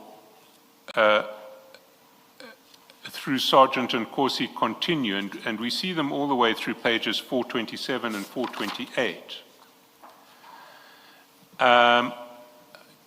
You've understood, you've explained to us why there was this need. So I don't want to take you to the substance of the payments. What I want to ask you is, why was Sergeant and Corsi involved in this process? Why were you not dealing direct with the CFO? As indicated, I think the CFO indicated to say he saw Sergeant Corsi working, him working through Sergeant Corsi being the best way. He made Sergeant Corsi his extension to communicate with me. I think that's what transpired in this case. But why did you participate in that arrangement that way? You're dealing with city business between yourself, the Deputy Chief of TMPD, and the CFO. Why is there any need for, well, one, why is there any need for Sergeant and Corsi to get involved? And two, why is it appropriate for Sergeant and Corsi to get involved? So first, is there any need for Sergeant and Corsi to get involved? Could you not have done this directly with the CFO? As I indicate to say, I mean, CFO saw it fit that he must use Sergeant Corsi to communicate with me. He made Sergeant Corsi his extension, and I was responding to the CFO through Sergeant Corsi. That's what actually transpired in this case. Commissioner, you're not a junior employee who just follows what the CFO chooses to do, even when it is irregular and maybe even unlawful. You're a senior, you hold a senior position, Deputy Commissioner.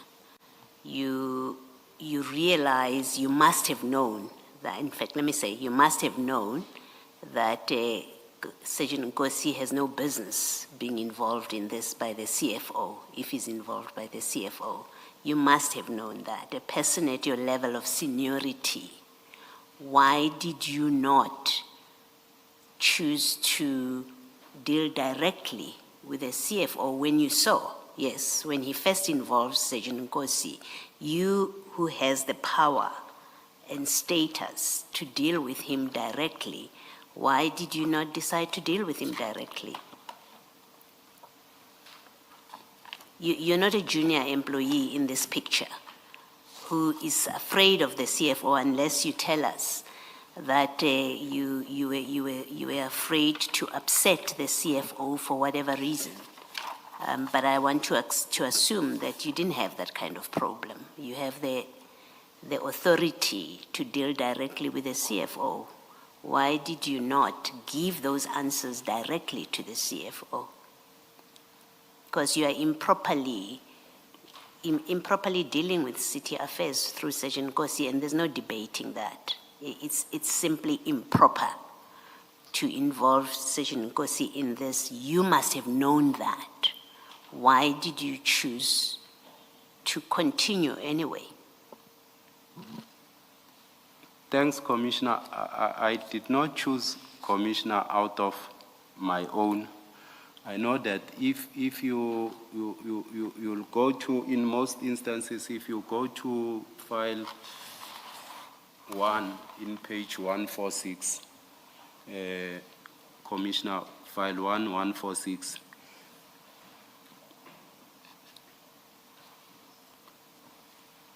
Yes. On the 6th of March, I was requested to provide, feedback by the Chief's office around this matter of payment of these service providers. In most instances, Commissioner, I'll request my office that we need to respect the higher offices. So that I give feedback to my chief, and if the chief need to give feedback to the CM or the CFO or whatever, he'll do so that I can maintain that chain of command rather than I communicate direct with either send information to the CM or the CFO. And I've adopted this, and I agree with you to say in this instance also, I think I might have either decided to get either contact of the CFO, but he made Sergeant Kosi an extension that, I must respond to or on his questions and so forth, which became, a very unfortunate situation that transpired. Do you accept that it was improper for you and the CFO to involve Sergeant Kosi in this discussion about resolving these invoices? Not me, Commissioner. He was involved by the CFO. Do you accept that it's improper for the CFO to have dealt with this issue involving Sergeant Kosi? He could have either, referred me to his PA or... No, Deputy Commissioner, I'm asking you a direct answer. It becomes easier when you answer directly. Do you accept that it was improper for the CFO to involve Sergeant Kosi in resolving the issue of the unpaid invoices with you? It should not have happened, Commissioner. You accept it's improper. Do you have a difficulty with conceding that it is improper? To say it should not have happened. Do you have a difficulty in accepting and conceding that it was improper? I don't want to bind him. No, I'm not asking you say to bind him. I'm asking you to comment on the facts. Facts are the CFO and you were dealing with a city matter through Sergeant Kosi, involving Sergeant Kosi in it. That's a fact. Now I'm asking you, do you accept? And your explanation is Sergeant Kosi was involved by the CFO, not by you. So I'm happy to break it down.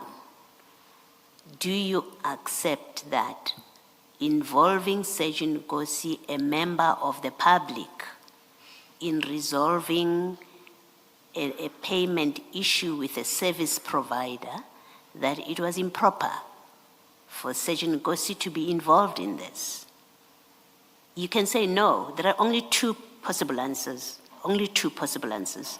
Your answer is either no, it wasn't improper, or it was improper, and it doesn't require an explanation. I wouldn't use the improper, Commissioner. I'll say it was incorrect maybe for the CFO to have involved Sergeant Kosi from the onset on this matter. Do you accept that it was improper for you to respond to the CFO through Sergeant Nkosi? He is a member of the public. Do you accept that? No, Commissioner. I was responding to the CFO because he made Sergeant Nkosi his extension. So to involve a member, you involving a member of the public in resolving a payment issue, you say that was proper to do, that you involved Sergeant Nkosi. I did not involve Sergeant Nkosi. He was That you the communicated. CFO's extension, Commissioner. So that you communicated through Sergeant Nkosi to the CFO, you say that was proper. There was nothing wrong with that. I was responding, Commissioner, to the CFO. Thank you. I never communicated to the Thank you. Sergeant Nkosi. Let us adjourn and resume at 11:45.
Yes, Mr. Chaselson. Thank you, Chair. I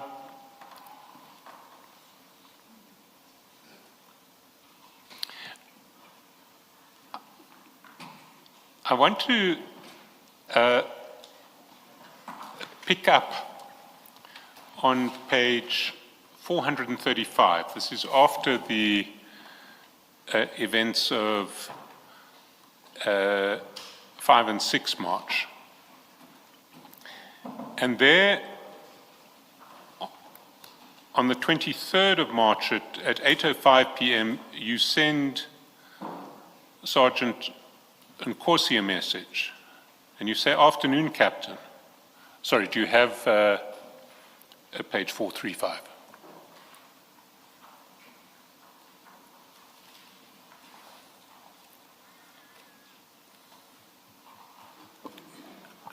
I have it, SC. You say, "Afternoon, Captain. I trust you are well and your family. I thought we will meet up today so that I could get clarity on something ku'mfowethu. Kane called me on Friday and asked if the Gubas want to meet up with me on Saturday. I then pushed the meeting to Monday with a view of getting direction from ku'mfowethu first today. Please check with him on this and his advice, if I should go or drop them. I don't want to make a mistake on such matters because I believe the center should be one." You see that message? Correct, SC. Can you explain what you were asking Sergeant Nkosi to do here and what the context for it was? Thanks, SC. I think I was asking here Sergeant Nkosi because I know the CFO, he has got a relationship with Sergeant Nkosi, and when he was requesting me on the 4th of March, he was with Sergeant Nkosi regarding the outstanding payment of Gubis. So I was surprised why should they want to have a meeting with me, because I know that they were liaising with the CFO in this matter. So you understood Kane's call with you to mean that Gubis want to speak to you about outstanding payments? Correct. And you wouldn't meet with Gubis because you wanted first to speak to the CFO to find out what his attitude was to a claim from Gubis for outstanding payments. Correct. To say they had a meeting with him, they raised this matter with him. I know that, Mr. Madlanga, called him as he indicated to me, so why wouldn't he call him again in this regard? Now, who's Mr. Madlanga? Is that Mr. Calvin Madlanga? Correct. He's a director of Gubis. Correct. And when did Mr. Madlanga indicate to you that he had called the CFO? I'm saying that's what the CFO indicated to me on the 4th of March when he was requesting my intervention. So before your intervention on the 4th and the 5th, on the 5th and the 6th, Yes. you knew that Calvin Madlanga had called the CFO on the 4th? That's what he said when he called me, CFO. Yes. Was it the CFO who called you or Sergeant Nkosi? Sergeant Nkosi was with the CFO when I spoke to the CFO. And that was pursuant to the call that Sergeant Nkosi made to you? Correct. Now, they told you Calvin Madlanga of Gubis is complaining about non-payment of invoices. That's correct. Now, by this stage, the invoices had all been paid except for the June 2024 invoice, which was from the previous financial year. Correct. And what did Kane and Mpofu tell you that Gubis wanted to talk to you about? It was in relation to that outstanding invoice. The June invoice. Correct. You again, or you this time, choose to involve Sergeant Nkosi yourself. You don't go direct to the CFO. You go to him through Sergeant Nkosi. That's correct, SC. Why? It's because I know he has a relationship with the CFO, and when he called me, he used Sergeant Nkosi, and he has been speaking to me, as you could have seen, with regard to the feedback of payment through Sergeant Nkosi. So, although it's now 2 weeks later, you still think that it's appropriate to use Sergeant Nkosi to communicate with the CFO rather than speaking to the CFO directly? That's how I took it at that particular time, because the CFO never asked for my contact numbers either to speak to me, and in his senior to me, I wouldn't just go and ask for his contact numbers. You wouldn't ask for the contact numbers of the CFO. You're the in Tshwane. You don't want to speak to the CFO directly. Either in meetings, when we are in meetings at MCAM's meeting or budget meetings and so forth, we speak at that level, but not on through phones and so forth. Why can't you just email him? You are contradicting what you said last week. I'm very sorry, Mr. Chaskasin. You are contradicting what you said last week.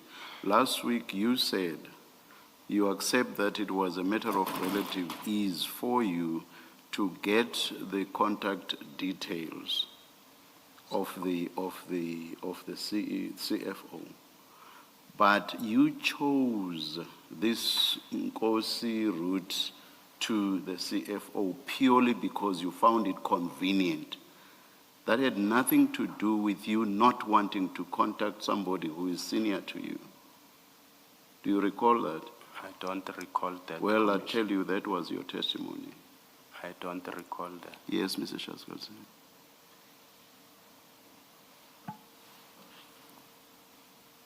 Was it not relatively easy for you to contact the CFO directly?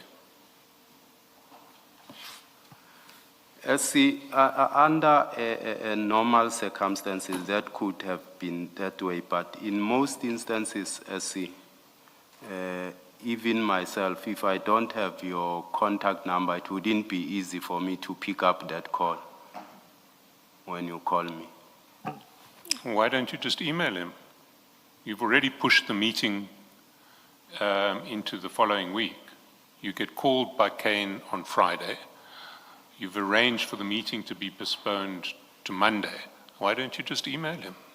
Since I knew that he has got frequent meetings with Nkosi, or they are seeing each other, or they are talking together, I felt it could be an easiest way for me to check with Sergeant Nkosi. Deputy Chief, you must have assumed that they are communicating on a daily basis for you to send this message through Sergeant Nkosi. Because if they were only communicating once a week or seeing each other once a week, your message would be delayed by a week. So you sending it through Sergeant Nkosi must mean you knew or you assumed that they are communicating on a daily basis, so that if you send a message to Sergeant Nkosi, it will immediately get through to the CFO. I know that they are brothers, they talk frequently. On a daily basis. I'm not sure on a daily, but they speak frequently, Commissioner. But you understand my point that if they only spoke once a week or after 2 weeks, your message would be delayed. Much as I indicate, they frequently speak. Thanks.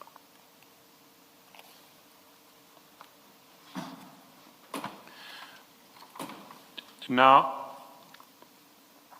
you say, I don't want to make a mistake on such matters because I believe the center should be one. What did you mean there? I mean, the initial approach of Mr. Madlanga was to speak to the CFO, so I find it amazing that why would he drop the ball to the lower level now, want to engage with me on such matters. What do you mean the center should be one? When I said the center should be one, it means communication lines. They should maintain the same communication lines that, they have started. What is the appropriate communication line in relation to an unpaid invoice? Is one supposed to go straight to the CFO? No, that's not what it's supposed to happen. What is supposed to happen? In this instance, if they were not, paid, they were supposed to have been gone to Director Malachi because they deal with Director Malachi on a daily basis, and either, escalate the matter to the Director Finance. If they don't get joy, then escalate it to myself, to the chief in that sequence. So why didn't you say to Kane the correct procedure is to go to Director Malachi? In this case, as they've already started their communication with the CFO, and we didn't know what transpired in their discussions that I should end up, being part of that.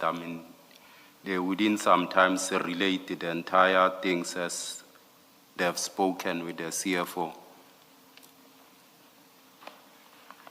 So because they were able to get to the CFO out of sequence or out of procedure on the 4th of March, you now took the attitude that they must always go first to the CFO. On this matter of payment, they could have raised it. They've raised it initially with him. They must, I think, finish that matter with the CFO. That was my approach in this instance. And what was the matter of payment that Kane explained to you they needed to address? One was the issue of the outstanding invoice, as I indicated that invoice need a report, a post-facto report that must go through to legal for comments, to finance and so forth, with, the mitigation that indicate consequence management, who should be dealt with, who has caused that post-facto report. It should take that route. So why did that require the CFO's involvement? If you say the process about that invoice is that clear, it must still go internally, including to legal, why is that not the answer you would give to Goobies? Why do you need to redirect them to the CFO? I gave them, Commissioner, that answer in our meeting to say the people who should start the process to generate a report, they must go and see Director Malachi and so forth. Yes. To deal with this matter.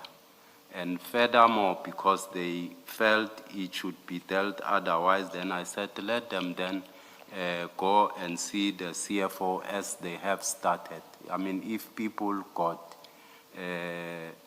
higher authorities, they'll feel it can be done. So you thought the CFO might decide it can be done differently? Is that why that's you were what there they then? believed. No, I'm asking what you thought. Remember, No. you are the one. They ask for a meeting according to you, and you say it has to do with that old invoice. You are the one that says let them go to the CFO. There must be a reason you send them to the CFO. And now in your explanation, you say you had already told them about the internal processes and the reports that must be issued.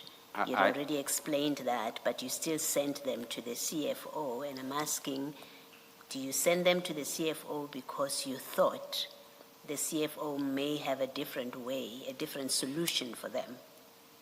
No, I never thought as such. I'm saying I explained to them in a meeting what is the process to be undertaken in terms of a post-facto payment. What are the processes that they need to undergo? But people who are sometimes service providers or believe maybe there might be another way. to handle it. Why wasn't your answer simply, I've given to Kane? Why didn't you just say to Kane, I have explained the process to these people, I don't have a reason to meet with them? I mean, if you have given them an explanation, why are you involving the CFO? The explanation was done in a meeting that we had, Commissioner, with Kane and them, Yes. Andrew, and here they were just requesting a meeting. Yes, and I'm asking you, you Then say I- for the meeting, it was to discuss the unpaid invoice. Remember, that's your Yes, evidence. Yes, I did that. Yes, and I'm a saying, once meeting. you've given them the explanation of the process, and Kane comes back to you and says they want a meeting, after you've given them an explanation, why did you not just say, I have nothing more to say, instead of referring to the CFO so that there is only one center, whatever you say in that WhatsApp message? Commissioner, maybe we are speaking over each other. They requested to meet with me. Yes. Then I asked Sergeant Gossi to say, please check, these Goobies guys want, Kane called me, he said they need a meeting with me. Because I know that they were dealing with the CFOs on this matter of payment. And we met later on, they raised this matter to say there's an outstanding payment. I explained to them the process, what should happen, and so forth. And people, if they are not satisfied, you can't convince them to say this is the route.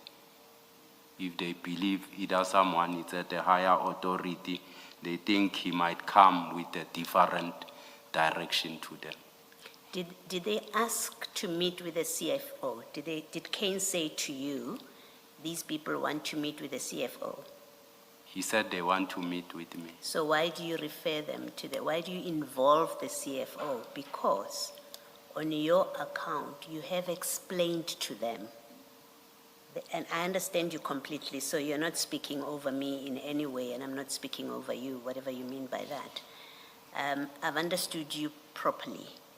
You say you have explained to them in a meeting with Kane and somebody else. You've explained to them the process that will have to be followed in respect of this old invoice. You say that. Then Kane says to you, they want to meet with you again. It's not for the second time, Commissioner. We only met once. Kane told you that Goobies wants to meet with you. Yes. At that time, had you explained to Goobies what the problem is, what the No. process is? You hadn't. I hadn't. Okay. Why don't you meet with them to explain the process? Why do you involve the CFO? Because you've just said to Mr. Chaskalson, these things don't go directly to the CFO. There's a process, an internal process.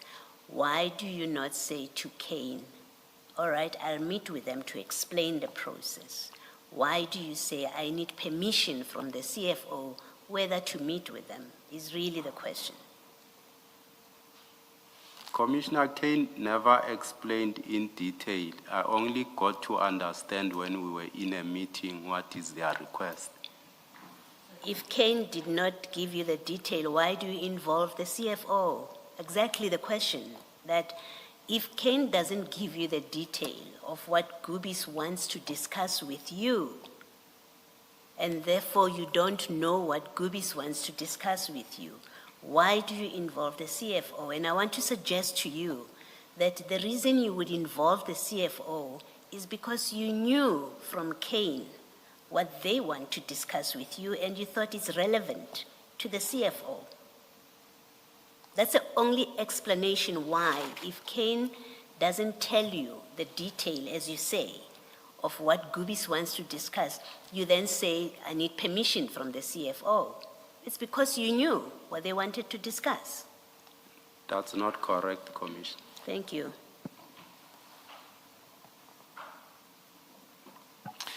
Well, look what you say to Sergeant Nkosi.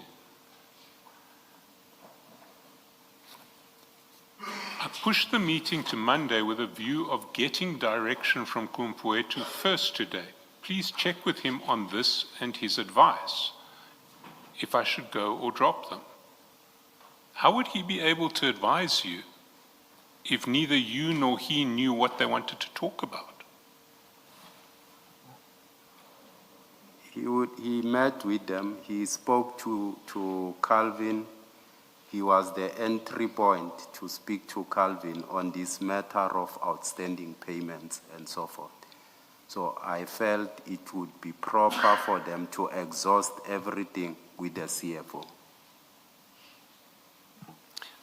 But if it relates to outstanding payments, as I understand it, everything's been paid other than June 2024. Yes.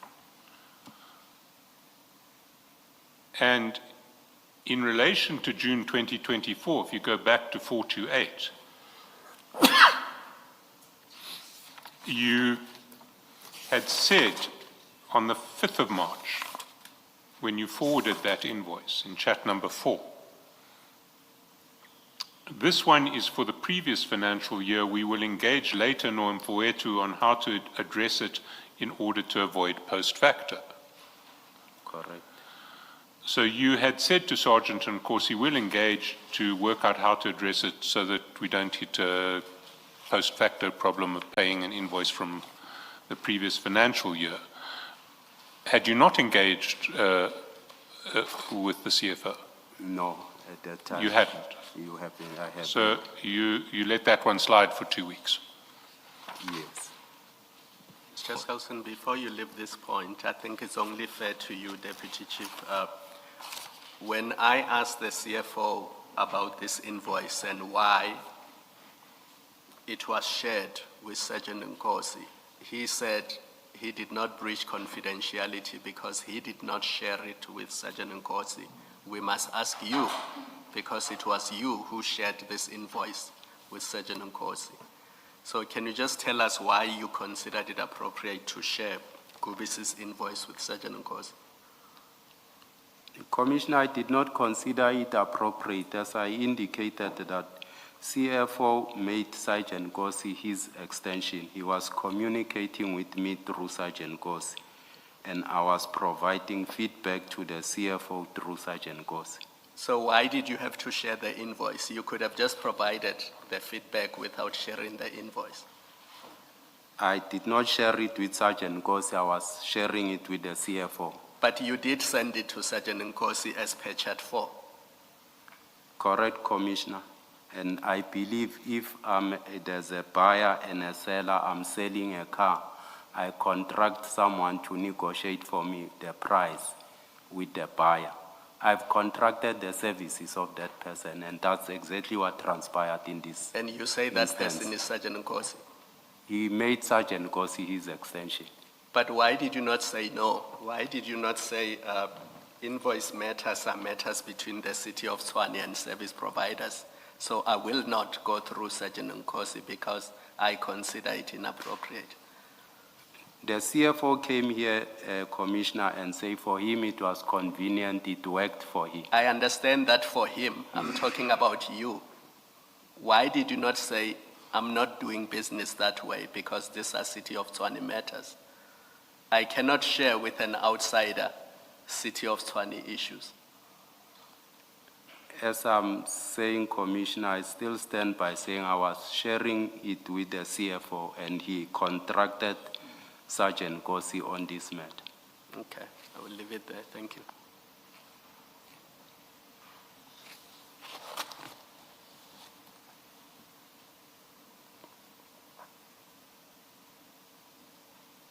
Now, we see at chat number 2 that Sergeant Nkosi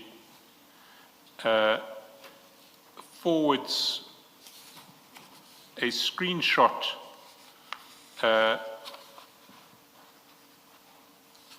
back from the,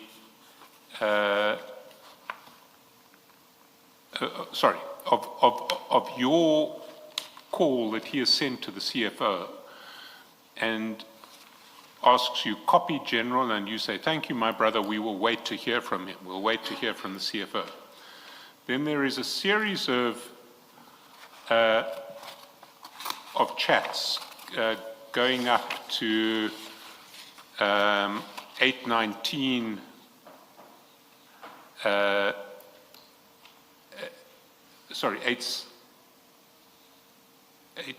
Chat 4 is at 8:19. And if we go to page 155, we see that at 8:25, file 3, foot of 155, file 3.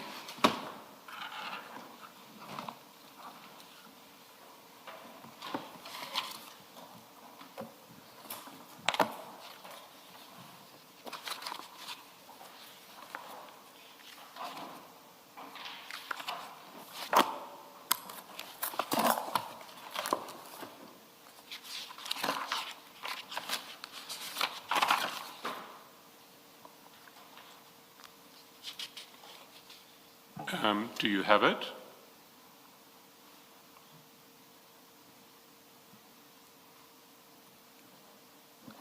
Are you there, Deputy Chief? Yes. The CFO says, let's let General meet him, then he will brief us of the outcomes of the discussion when we meet later in Mpoetu. So I understand that you did then have your meeting with Gubis without the CFO. Correct. And who did you meet from Gubis? It was Mr. Madlanga and Mr. Andrew something. Do you know what Mr. Andrew's surname is? Let me check. I think it's in the email. See, I'm not sure what is his surname.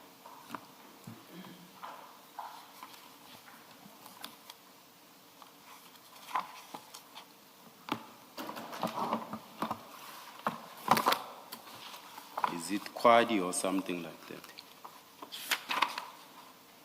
Mr. Andrew Kwadi. How do you spell that? Kwadi.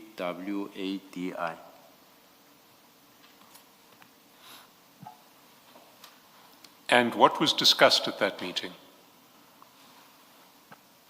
It was the issue of the outstanding invoice that was discussed. And what did you tell them?